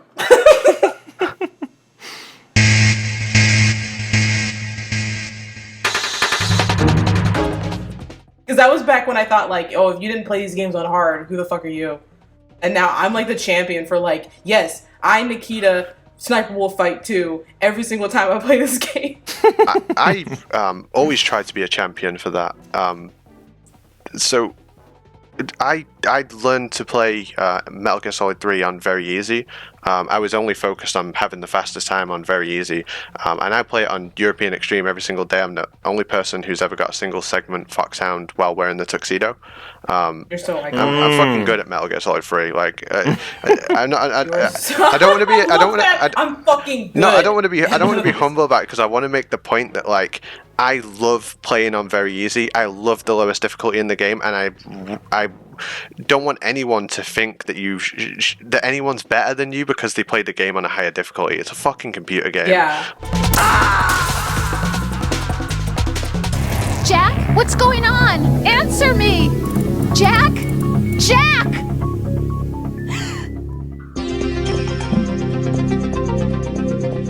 That's what I wanted to get at too. I was like, if you're listening to this and you play on easy on every single game you play, you paid money for that game, so who gives a shit what you play on? Yeah. So the kind of people who talk down on someone for playing the game on a lower difficulty are usually dog shit at the game anyway. Like, don't fucking worry about people like that. I know this is a Metal Gear podcast, but I have to bring up that when Animal Crossing New Horizons came out, there was like this huge debacle of like time skipping where like you just save your game and then you change the time on your console and it changes the time in the game because it follows the clock, right? And so that was like a huge thing where it's like people were like deadass getting doxxed for like time skipping in Animal Crossing and getting like all these rare items for Christmas and stuff early. That was such a wild time. I've played Animal Crossing. I love Animal Crossing, by the way. I played it for years. I played the GameCube version the most. I've done like everything in that game. Fantastic game. This happens every single time a new Animal Crossing game comes out, but because of like COVID and everything, and everyone was stuck with like nothing to do, and they all wanted to like sit in the house and escape to Animal Crossing, people went crazy for that game, and it was like. It was like, where were you when the last one came out? Like, they were like new Animal Crossing fans, but they'd become like rabid about it, and they were like, it was like extremists, like the Animal Crossing extremists came out, and you could tell which ones they were. I'll get back to Metal Gear in 2 seconds. The ones with like the super pastel Twitters. Yes. They like had to give off this facade that they're like super sweet, all aesthetics. It's like the second you time skip, they would dox you. Yeah, and where are they now? Like all their villages are like covered in weeds. All their islands are fucked. Twitters. All their villagers are like starving and crying and wondering where they are, and they've just stopped playing the game. No one plays it anymore. It's like every single tweet I see on Animal Crossing is like, I cannot boot this game up ever again. Because they're waiting for me. I will say, and I'll get back to Metal Gear right after this sentence, I will say when they come out with the Brewster update, I will be on that shit all the time because I love the cafe, and this is the Shadow of Moses Cafe, baby. So I'll be at the fucking cafe in my Animal Crossing town. Listening to Shadow of Moses Cafe, baby, that's what I'm talking about. Anyway, back to Olga.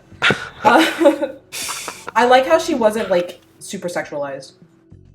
Yeah, I mean, I can get behind that. I think, you need to have a balance, and it's important to show all the different facets of human beings. Well, the problem is like the second they get sexualized, that's like one of the biggest facet a lot of people see on them. Like, I don't know, not to say that there isn't like really, appealing art of Olga out there. There is, but like a lot of the art I've seen of Olga is more serious. They take her more seriously, and I've seen a lot of really good serious art of Meryl, of Naomi. Not so much the B&B core of, like that's like the whole polar opposite. Like the B&B core, I have not seen one respectable image on the internet. People have gone. And I do like them, but at the same time, it's like, it's kind of hard to like take Drebin's like super serious story after like I got done 20 minutes of like laying on the ground and waiting for them to lay on me for like a video. I don't know. Well, everybody relates to this kind of stuff differently, and I think that's why I don't really get mad if people take issue with stuff like that at all, because I mean, they have a right, to have a view on the game, and so in a weird way, tying us back to what we were just talking about with Animal Crossing and but also Metal Gear, people freaking out about you not playing the game on a hard enough difficulty. It's like, people just need to chill the hell out and just enjoy the game they want to enjoy, how they want to enjoy it, and not get mad when other people see it different. It's so, go ahead. I feel like you've misunderstood the creator's intentions. If you're mad that people are playing on a difficulty that was literally made for people to be able to experience the game, like, this game has been perfectly crafted so anyone can play it, so everyone gets to see the story. Kojima still says it today. Like, he literally tweeted out today, he's like, I put a trailer together for people that, like, for people who are not gamers, people who are like entry gamers, like this is a game anybody can play. Like every single game he's made almost is like, this is a game anybody can pick up and do. Yeah. And it's easy to say on paper and like in person, like, oh, you need to get over yourselves and let people play. But there are like really bigoted diehards out there that are like, they will kill themselves to tell you like, you are nothing if you don't play on the hardest difficulty. And it's so toxic. It's so toxic because it's a great thing to want for yourself to be able to someday play the game on extreme. I think that's fine. And I mean, the harder difficulty you play on, maybe you'll feel more like you're really playing out Snake's adventure. So I think there is an incentive in the game for you to want to try on harder difficulties and challenge yourself and push yourself. But that should be a relationship that you have with the game, not the one you put on other people. Like, just let them do them. I think if as far as they get is very easy, that's fine. They're enjoying the game the way they want. And so it's weird to even have to say this shit sometimes. Well, it's like people should just know. From my own what I've seen, and I haven't been a part of the Metal Gear fandom. Like, I've played the games basically my whole life, but I didn't join in on this whole online fandom until like 2-3 years ago. When I joined the Metal Gear speedrun community, it was an elitist dog shit community, and it was full of people. No. It was Talk about it. full of people just like that who acted like people who played on very easy were, who cares about speedrunning the game on very easy? People who do that fucking dog shit at the game. And me and a few other people, I started on speedrunning Metal Gear Solid 2 on very easy, and there was about 8 people on the leaderboard. So there was literally just 8 of us speedrunning away, having the time of our life, enjoying the game, and there were just horrible community members who were, at the near the top or at the top of the community, running the Discord and, basically, when they said something, it had weight because the positions they were in. So they were continuing this elitist attitude and kind of gatekeeping the hobby of speedrunning. We just said, fuck you, we don't care, we're going to do it anyway, right? Through our attitude, and I'm not just saying this was me, it was me and other people as well who got on board. There's now like over 60 people on the Metal Gear Solid Very Easy leaderboard. There's multiple people who play the game every single day who join in a Discord together. You'll get like 8 people in a Discord together, all chatting away, racing on the tanker, just having fun. And the community is way bigger than it was 3 years ago. And if I recall, and awesome. if your story lines up with this, like helping people like be more comfortable running very easy, wasn't there like an exploit found recently in Metal Gear Solid 3 of like clipping through the wall in that one like hangar area? I swear to God, I remember that. There is a sequence break for Metal Gear Solid 3. Yeah, it can only be done in multi-segment, but you can basically zip and skip the entire warehouse. Most recently in Metal Gear Solid 1, there was like 2 massive glitches found. Basically, Boba found how to skip through the frozen door in the comm tower on her first playthrough. Queen behavior, by the way. If she had done that, honestly, I dread to think. I can't say because it didn't happen like this, but I feel like if the community was like it was 3 years ago, there wouldn't have been the same interactions that happened. Like, it was a very... You think they would have attacked her? Not attacked, but I think they would have been... I don't think she would have ever met the Metal Gear speedrunning community. I don't think there would have been any interaction. There might have been a few people talking. I don't want to say because it didn't happen like that. Or what I do want to say is that the connection that did happen between Metal Gear speedrunners and Boba was like the purest and nicest thing.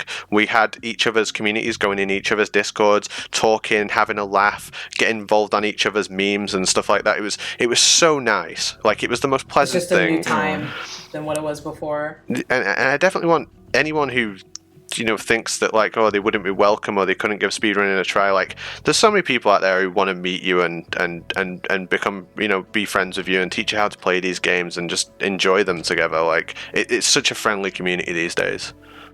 I want to try to speedrun Metal Gear Solid 1. Yeah, let's do it. I'll help you. I just wish I had time for it. Man, it's an incredible art form that I think is emerging, and I think it's fascinating to watch. As someone who doesn't really do it myself, but I really just love that people are finding such interesting ways to engage with these games, and to see a game that's as old as MGS1 make like headlines, it's pretty awesome. Like, you guys are keeping these games alive, honestly. I think it's fun to see it happen in like real time. I remember when speedrunning was like dark dwellers of the depths of the basement like activity. Now it's like, what was it? They were on fucking Jimmy Kimmel like speedrunning and recently, and it was that Mario glitch thing, Super Mario Brothers 3 thing. I think it was Jimmy Kimmel. It was a late night show. They were on there because they were promoting. I swear to God, they were promoting SGDQ or AGDQ or something like that. It was something like that. Because that was also the year they got like the most money donated for Doctors Without Borders and all that stuff, which is awesome.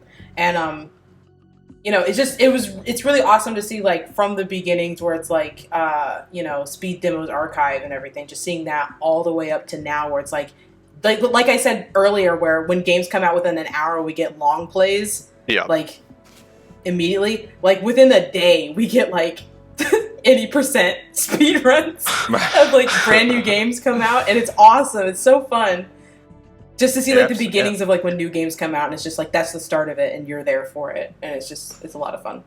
It is a good feeling to be there for the start of a game, and I'd assume that what little online games I've played, I remember that really being a part of it, because if you get in there early, not everybody has figured out like all the spots to to hide or shoot or whatever. So it can be fun. Yeah, it's so exciting. Every game is like the Wild West. Yeah. Because anybody can get it first. It's so fun. It's true. It's true. Do you remember the panic that gripped the computer industry prior to the end of the century? You mean the Y2K problem? That's right. If you recall, our government supplied the world with a countermeasure program. Using the internet at full capacity, the program was distributed to every governmental organization, every key facility throughout the world. In addition, the same program was included in an OS application for distribution among the public. Who? What? Sorry, you shouldn't bring up what? Lulu. That fucking Twitter that was some sort of front for some sort of like engagement farming operation. Jorin, do you know about Lulu? No. Lulu, really? Well, she had like 70-something thousand followers, right? She's big Twitter. And come to find out, like it was like a whole bunch of people running this one Twitter page that touted themselves as this pink-haired girl from Japan that nobody knew who she looked like. She never shared a picture of herself online, but she had 70,000 followers. All these big names followed her. Like, she was somebody. She was supposedly, like, this director at this indie game company or something like that. All of it's fake. It was literally, like, a crazy Colonel situation. She was, like, an AI construct, almost, but was run by people to farm clout. Interesting. Okay. It was like, she just got caught. It was like the S3 plan if its ultimate goal was to get clout on Twitter. So it's like the shittest S3 plan of all time. And like, I swear the main character of this is, who's that girl? Susie Hunter. Because she was like... she was being contacted a lot by Lulu. Really? Yeah. Just to like get... Because Susie Hunter does really awesome, I think, reviews and stuff on YouTube. Mm-hmm. She's really awesome. And Resident Evil, Devil May Cry, yeah, but she was being contacted a shit ton by this Lulu persona, I should say. And to this day, we don't know who was running it. They could be anybody. They could be you. They're probably already on to their next plan. Like, yeah, they're gonna make a new persona. And I made a tweet a couple days ago where I had quote tweeted the proof that Lulu was like this construct, and I put a picture of Kazuhiro Miller, and I was like, boss. The profiles we put on Twitter are not connected to Diamond Dogs. We use them to facilitate clout in order to spread our name. When one is found out, we liquidate it and create a new persona. But it makes sense there are people like that out there. You know, I mean, it's, I guess it kind of weirdly goes back to what we were talking about with the speedrunning, where for some people the priority is just the clout. It doesn't really matter, you know, having something to lord over someone else. That is kind of like sad though. Imagine like spending all that time speedrunning just for like the clout. And I remember seeing a video where it's like people who are at the top are more likely to cheat because they feel like they deserve it. I don't know if you know, but we had someone cheat in Metal Gear Solid 3. He had the European Extreme World Record, and he also had the Devil May Cry World Record, and he did. Are you they serious? were both cheated, yeah. That is honestly so fucking foul. Yeah. There are people out there that was like, I deserve this, so I'm gonna fucking cheat. Yeah, I think if you are trying to get good at these games, so like I don't know, if you could reach them all, the 2,500 people worldwide that will think like it's insane, respect you, then like I think that's kind of sad. For me personally, like I care about raising money for charity, and I get to do that by playing games that I love. So that's what's most important to me.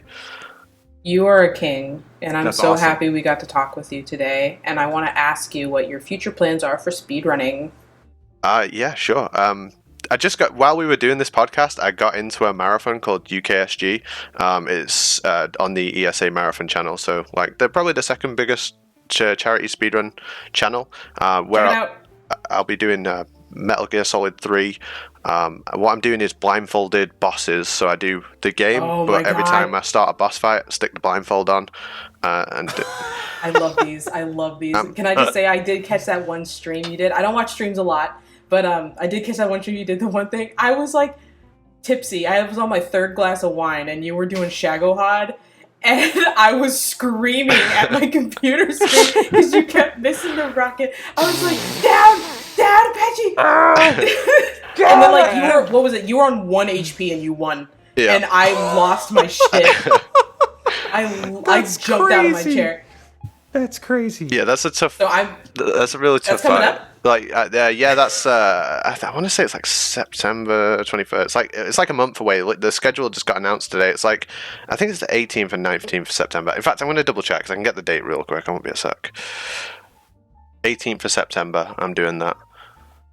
I've challenged myself multiple times with MGS3. Like, I don't want to stop playing it. There's no cut off for me, like where I don't wake up and think I don't want to play Metal Gear Solid 3 anymore. If I do hit that point, I will just stop playing it. But because I don't, I have to find new ways to make it more difficult. So no one has ever finished the game blindfolded before. So that's my new goal. I'm doing this marathon on the 18th of September, which will be just the bosses. I say just the bosses. Like it is hard, but but like it's not the whole game, right? Because I've always got like the comments in mind, like, oh, why did you take the blindfold off after you finished the boss? Like, so after that, I'll be like fully focused on routing the entire game, and then after that, that's gonna be insane. Yeah, and I'm just having a blast with it. Like I've been routing it, and like before that I did, I spoke about it a little bit before, but I did European Extreme in the Tuxedo, so it's like the worst camo in the game. Makes you get Metal Gear Solid 3 on European Extreme. If the guards see you, you get a continue, so you can't get seen at all. And the Tuxedo camo just sucks. You can't see QC at all. Yeah, you can't. The game won't let you see QC because you don't have the little knife while you're in the Tuxedo. I guess it's ungentlemanly like. Yeah, and, it's just like it's the worst thing ever. Yeah, so that was a challenge. Like I'd seen people get Foxhound in multi-segment, so where you save the game and repeat the section, but I wanted to do it without saving because that's how I play the game. I'd play it like single segment. So it took about 500 attempts to get Foxhound for the first time. Oh my god! Because you die really easily during the bike chase. Something people don't know that often. I only found it out when I was running this. But if your camo index is worse, you get shot more during the bike chase. And the Tuxedo camo, so you take way more shots. I hate that part. I'm so sorry, but that bike scene, like, I've actually, like, stopped playing. It's evil. Right before I get to the bike scene. Yeah, it's like, I do not want to get through this at all. I don't know if it was a programmer oversight or something, but during the chase where they're on the platforms, the middle one can get above you, and you can't hit him. If you let him get above you... Oh, yeah. He'll burn you, right? Yeah, you can't, like, aim your gun up high enough to hit him. You can't throw a stun grenade. You can't do anything to get rid of him, basically. So the whole thing is like you're trying to prevent that from happening. So that was the hardest part. Like you could play everything right, and then RNG would just kill you during that last section. So oh my god, yeah. I hate that. I know you couldn't do this because you're wearing a tuxedo, but doesn't the Cold War camo help with some of that scene? Yeah, it does. And what my plan is after Blindfold is I want to do a damageless run of European Extreme. Oh. So do the whole game without getting hit once. God. Oh man! Oh, some Dark Souls shit. The fun bit with that is you wear the Cold War camo for the platform section, and you obviously have the log as well, right? So you have to shoot the log during the platform section. What you have to do, you have to clear all 3 platform guards out, turn around, shoot the log, and then turn back before the next one spawns in and hits you. And there's a good chance that after you've knocked them down and shot the log, another one will spawn in while you turned around, and they can shoot you from really far away. So stop, because this is already depressing me. Because imagine getting through that whole fucking game and then you just get shot right at the end. Yeah, and that happened multiple times during Tuxedo. I would get a Foxhound run all the way up to that point, and then I would lose it. Some people have different mindsets in speedrunning. Like I'm just playing a game that I love. If I have to reset, like if I just accomplish everything when I the first time I try it or the first time I do it, if I just get my goal, then I don't have the goal anymore, and then I have to find something to do next. I'm enjoying playing the game, so it doesn't really matter. That's awesome, and it's so great that you can have this level of love for the game that you can keep coming back to it like this and just find so much depth to it. I bet just the process of going through it and stuff. I mean, my God. I picked up speedrunning like 3 years ago, but I've loved these games since they came out. Like I got a tattoo of the boss and Big Boss on my right arm when I was 18 years old, so 11 years ago. Wow. So I'm so scared of tattoos. I kind of want to get one, but I'm gonna get the Sons of Liberty case on my the Sons of Liberty art on my leg probably sometime this year. I might book it after we do this podcast once we finish. The quote that I have as my Twitter header is extremely meaningful to me, and I wanted to get it on my arm. And, I love life. Yeah, that would be awesome. Yeah. I'm not like you. I love life type thing. Yeah. Because I'm not going to get into it, but I've been through a lot, so it's like, I didn't want to become like the people who were in my life, so it's like, this line slaps. I would like to get it on my body, but I'm so scared of like tattoos because I heard they hurt a lot, and I'm not a big fan of needles and stuff. But it's not the same as a needle. It's totally different. Like, it's not like getting an injection. Yeah. I it's like scratching or something. I don't know. It kind of feels like burning or scratching, and it can be sensitive in areas. But honestly, it's honestly not that bad. I mean, maybe some one day, people, maybe. Some people like love it. They get addicted to it, right? And my sister. Yeah, I can see that. Oh, really? My sister is like covered in tattoos, and she's like booked like 5 more. I think. I don't know. She's well, more power to her. I think she looks awesome. But like we're like complete polar opposites. Where I'm like a big scaredy baby about it, and she's like, "Yeah, I'm gonna go get 5 more." So, have you ever thought about running Metal Gear Solid 2? Me or Jorin? Both. Why not? No. All right, Patrick. How about you? I mean, I started on Metal Gear Solid 2, so I ran very easy for 2 years. I came up with many different smaller route optimizations and stuff for that thing. I ended up running a very easy league where we had 10 players. We played way too many games in it. It was a total fucking mess, to be honest with you.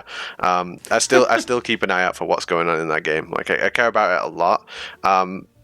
I want to be able to do European Extreme 2 as the speedrun really consistently. I also want to be able to do 1 at one point as well.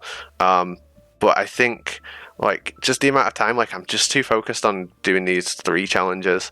I'll always be there for, like, runners. If they want someone to come and commentate the speedrun, like, I'll always know, I'll have my knowledge up to date on what's going on in it, and I'll always be looking at who's getting record, and if anything gets found in that game, I go straight back and try it out.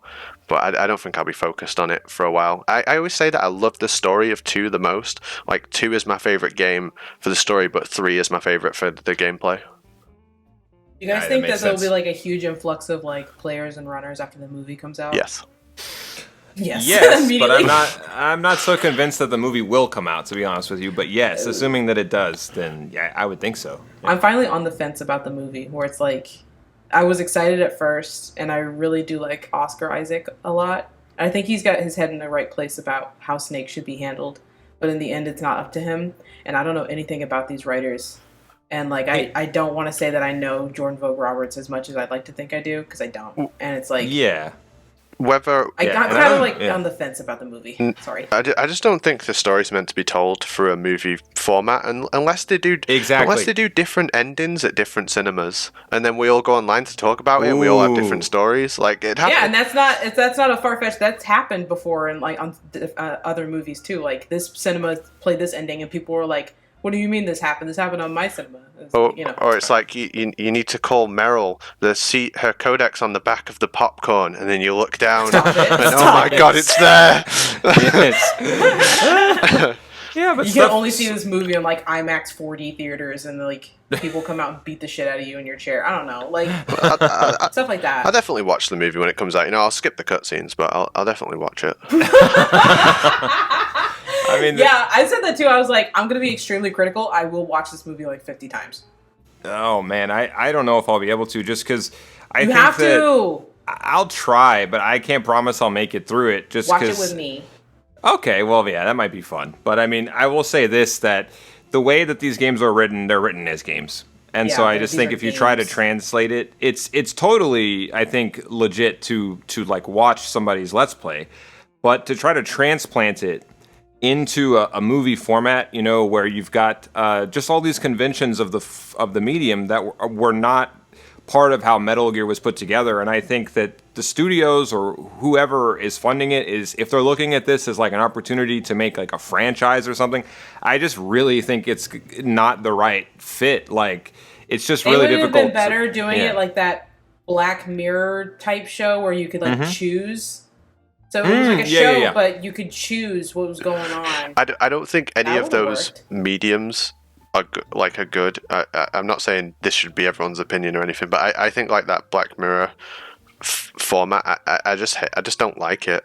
I can see that. And I think no matter what, even if the Metal Gear Solid movie is perfect for you, Shane Smith, you watch it and it's the best thing you've ever seen and you think they did it perfectly, not everyone will. And it's impossible to please the Metal Gear fandom with a movie. I mean, the games are like that too. I've spent my life on these games and my mom thinks they're the stupidest fucking games in the world.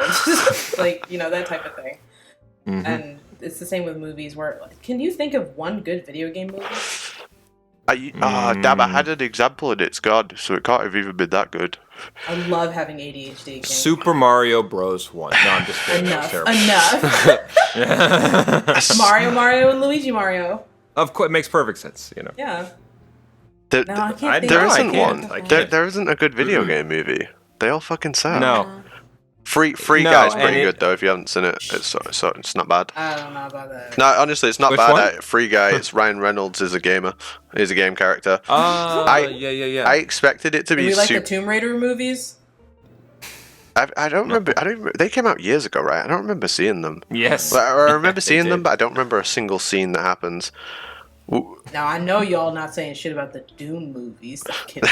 The one thing I will say about that Free Guy movie is I expected it to be the shallowest piece of shit. Just like the Happy Meal version of a movie, basically.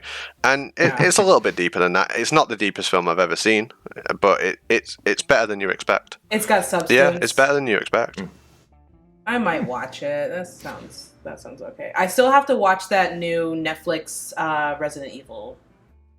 Oh yeah. It's a show, right? It's not a movie. I think it's a show. I think so. Yeah. I still need to catch up on that. My husband's deployed, so I promised I'd wait. But I kind of want to watch it right now. That's what I'm actually like hoping for. I think Metal Gear.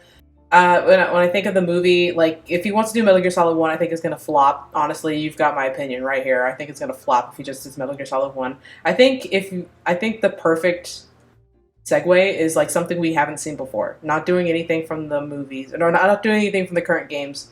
Do something original. And I was saying, like, the CIA days of Snake would have been perfect for, like, a Netflix TV show or something like that. Or, you know, something outside of the main missions. Yeah, something like that could be cool. Yeah, what I think they're probably going to do for the movie is try to do an amalgam, where they're going to try to blend together elements from different games and make a new story. You get that feeling from the art he commissioned. Exactly right. So that's my feeling on it, and yeah, I just think, okay, that's a decent enough idea, but just that's gonna be such a shit show. I'm sorry if he does that. No one's gonna get what's going on. And it's not. Yeah, I mean, it's these sell. characters.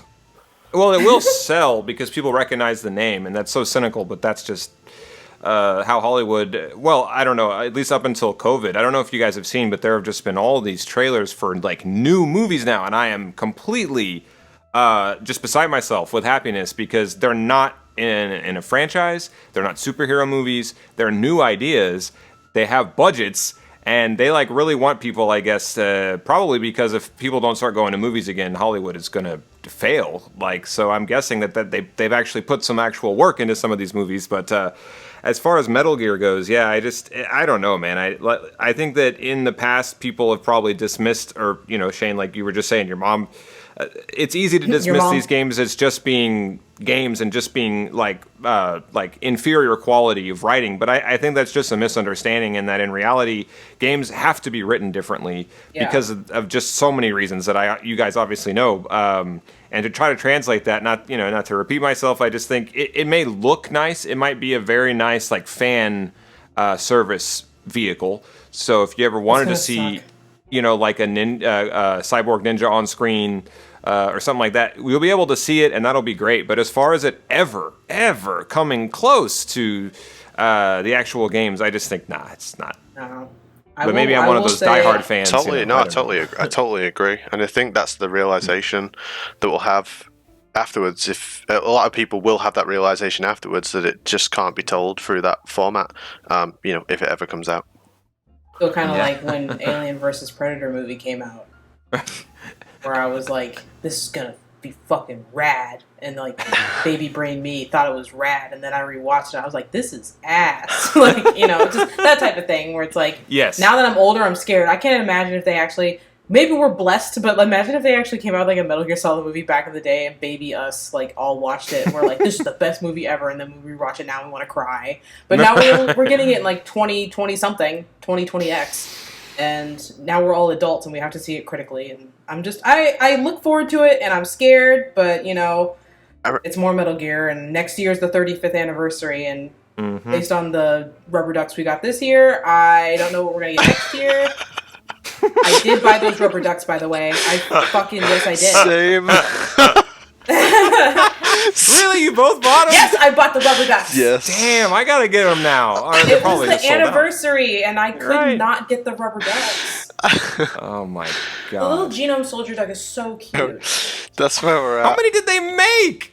It's the solid snake duck, the genome soldier duck, I've seen the that. gray fox duck. They have a gray fox. I only saw Ocelot and Snake. I didn't know about the gray fox and the Yeah, genome. they got gray That's fox. great. But you know what's so annoying, right? Why don't the cowards release the real duck? The duck from Metal Gear Solid 2. That's just a rubber duck. Yeah. Like, It's just a rubber real duck, fans want the rubber duck. Yes. The duck Release from the Metal duck. Gear Solid 2. Yeah. The rubber Absolutely. duck as seen in Metal Gear Solid 2. I want them to make the Gakko alarm that The you see in Gakko 4. Oh, right. A little. Right. I know what you're talking about. Now Right. let it cook for 1 minute, and then she turns the duck's head. Yeah, that's right. So cute. All done. That is So really cute. So much merch. Let me drive the boat. I know exactly how to revive Metal Gear. Why don't they make the Karatan Frog? I mean, you'd You're think right? that'd be a It's great. so easy. Yeah, and it's. I think that would be so cute because my daughter. I know we're going off, but like my daughter. Okay, this is for you, Patrick. Romelia Talizora Smith loves the Keratin runs. She wants to watch all Keratin runs all the time. Wait, her middle name is after Tali? I didn't know that. Her middle That's name's awesome. Talizora, From Massive. That's awesome. Yeah. So Right, I guess Romelia? I gotta do that next then. Right, no worries. Miss Romelia Talizora, she wakes up in the morning. She's like, I want to watch the frog run on Metal Gear Solid. I was like, okay, and I put it on, and she loves the noise it makes. She's begging me for the Keratin doll, and I'm like, if they make it, you bet your ass I'm gonna buy like 5 of them and hide them in the house. And so yeah, I'm like, we watch like the same Keratin run video, so it's like, That's adorable. she would love it. Yeah, I always shoot them during the bike chase. I always try and no scope them with the Mosin gun, like during the. Oh my It's god, the funniest thing ever. That's That's so hard. yeah. By the way. That was my follow up comment. Was like, yeah, like how in the hell How? do people do it? Yeah, because the Keratin run, like people would want to see something cool. So my goal for it would be to hit the Keratans in the most interesting way possible, because you can just rocket them, right? You can hit them with an RPG, Yeah. but wouldn't it be cooler if I hit them all with the sniper rifle You're while such moving? an entertainer. Like, That's some entertainer that shit. that shit's hype, right? Like, oh my god, Yeah, he hit it it's with the very sniper, like. You would have got me screaming. Yes. Yeah, so that's how That's a gift sub right there. that's how I've got to approach it. Like that would be how, like, I do plan to do that run, the all Keratans run. I do want to do them all eventually. I want to do the Markor, and I eventually want to do a 100% run, which is all items, all weapons, all Keratans, all plants and animals, Foxhound, Final Destination, like everything in the game in one run.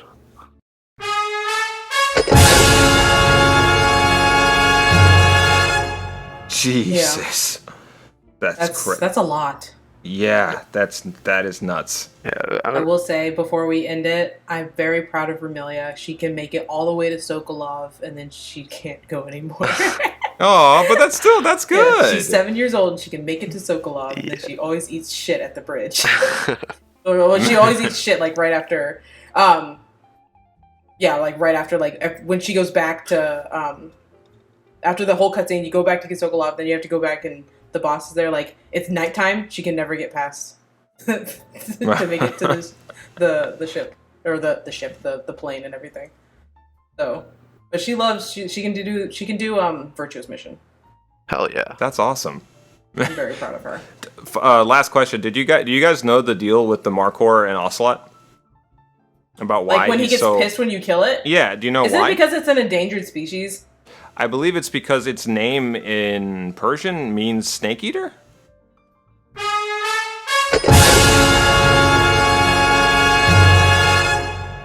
I did not know that. I didn't know that. I got another random one because he gets upset. You know, if you shoot the Markhor, he's like, "What's that? Show some respect." It's like an extra voice line. The boss has a voice line for the RPG. If you fire a rocket at her, she has a voice line where she's like, "An RPG? What the hell are you doing with that?" It's awesome. In fact, that reminds me because I'm playing in English on the Series X at the moment. I'm going to show that line. Is that like in our final boss fight? Yeah. Oh my god. That's awesome. I kind of want to try that. Did you guys see the thing on Twitter about somebody found out that you know how you can call the boss after she disappears, like right before the end of Virtuous Mission? You're about to say the sorrow. Yeah. you guys you probably know that shit. I'm like one step ahead of you. Yeah. It's actually in the novel too, isn't it? I think I have the novel with me where it's like boss or Naked Snake calls Joy. Of course she's not picking up because she's booling, and Sorrow like comes in on the radio, the airwave, which is like really, really spooky, super spooky. The way they did it specifically just sounds so creepy. It's like Silent Hill or something. The way they did that, it's awesome. Yeah. Oh man, no! You just said the magic word because now I gotta say something because okay. Mr. Hassan updated today. He tweeted today saying we're gonna work on the app and we're getting ready to release more shit for the Abandon app. Good. Good. I have to fight more people now. I'm so done. That's like what they were waiting for. I'm not talking about it. Like I'm happy to discuss it with you guys anytime, but I'm not talking about it on Twitter anymore. I'm not getting involved in discussion. I have entertained enough people on this matter. I already told them you're embarrassing yourself at this point. We have discussed this game. I just got pissed off because they were taking money from people. Like they were that one guy streamed for 75 hours. His video's still up. It's a 75-hour video of him. Like he did not stop streaming until like the app dropped, and like he got he had thousands of dollars in donations. Just like, I'm talking like the rent, car, utilities payment. Yeah, all that shit. Yeah, my man's getting the mortgage down payment powered purely by Hassan's jawline. I tapped over the edge when I went into that. It's a guy I will not name on here, but he was streaming. He dropped David Hayter's name, being like insinuating that he must know something, or like he was being like, "Oh, David Hayter, he's under NDA, blah, blah, blah." I immediately, I'm talking instantly when I heard that shit, went to his DM. I'm like, "Listen, King, I'm going to need you to be front with me." Do you know anything about Blue Box? He's like, "I do not." I mean, so I fucking posted that shit, and immediately they're like, "That's not true." I was like, "What the fuck? It's right there." I just think that these people are taking advantage of I want to be careful and make sure I use the right words, but if you're kind of following this story and getting sucked into a world where this is a new top secret video game and there's all this conspiracy going on, you're a vulnerable person and you're being used by these disgusting people with these streams. It's extremely enticing to think that you're part of a clique where you feel like you know information more first, or within this group that is streaming to thousands, but he feels like you're talking to you and that you get all this information and insider stuff, and you feel like you're cracking the code and stuff, and so you want to give money to people who you feel like have more information, and then you would be into this super secret club, but in reality they're making a bag off of you. And the second this turns out to not be Silent Hill, I'm not even gonna say Metal Gear because there's no fucking way it would ever be Metal Gear, but the second this doesn't come out to be Silent Hill, they're gonna drop it like a box of rocks, and they're gonna make off with your money, and they'll never say anything about it again. Yeah, and then it's on to the next thing. Yeah, I mean, and let me just say too that as someone who relates to these games the way that I do, I find this whole thing very funny and perplexing, because like the other games still exist, and the other games are full of stuff that nobody's found yet. They're full of it. So people don't need to be worried about speculating and coming up with theories for something that doesn't even exist and hasn't even come out. Go play the other games, and like if you want to be a part of that sense of community and hunting down answers and stuff like it, you've got a lot of games. For phantoms. Well, and that is also true that at the end of the day, especially with this abandoned thing or whatever, it's phantoms completely. I love how Jorin does not care. Well, I'm just the abandoned thing. No, I'm obsessed because I'm literally getting ready to fight more people when this shit drops again. I think it's just. Sorry, Jorin, you come in. Go for it. No. I was just gonna say it's just the same old shit. I mean, I saw one guy made a very funny parody of this. It was back after PT had come out, and it was before Phantom Pain, and then it was like, this is a Kojima analysis video, and it was just him analyzing a picture Kojima had tweeted of a sausage. Oh no! This was a joke though, and he was just like, okay, you see, the sausage is it's a clue, and it all connects, and all this shit. Poor Kojima, he can't fucking breathe without people being like, "Yep, this is totally connected to this." Yeah, exactly right. It's so like the boss, or Will being misunderstood by people who think that they are of the same caliber. Nothing but respect to the man, but he could be lowered in his casket, and they'll be like, "Is this an announcement to revival of?" Yes, it's so true. It really is. He's playing the long game. I hope you live a long life, but goddamn, I swear, as they're closing his casket, with this motion, the opening of a new.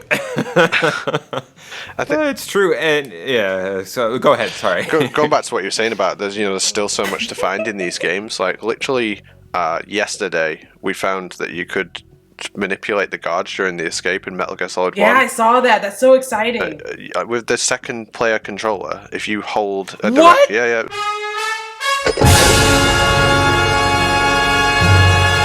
It was yesterday we found this.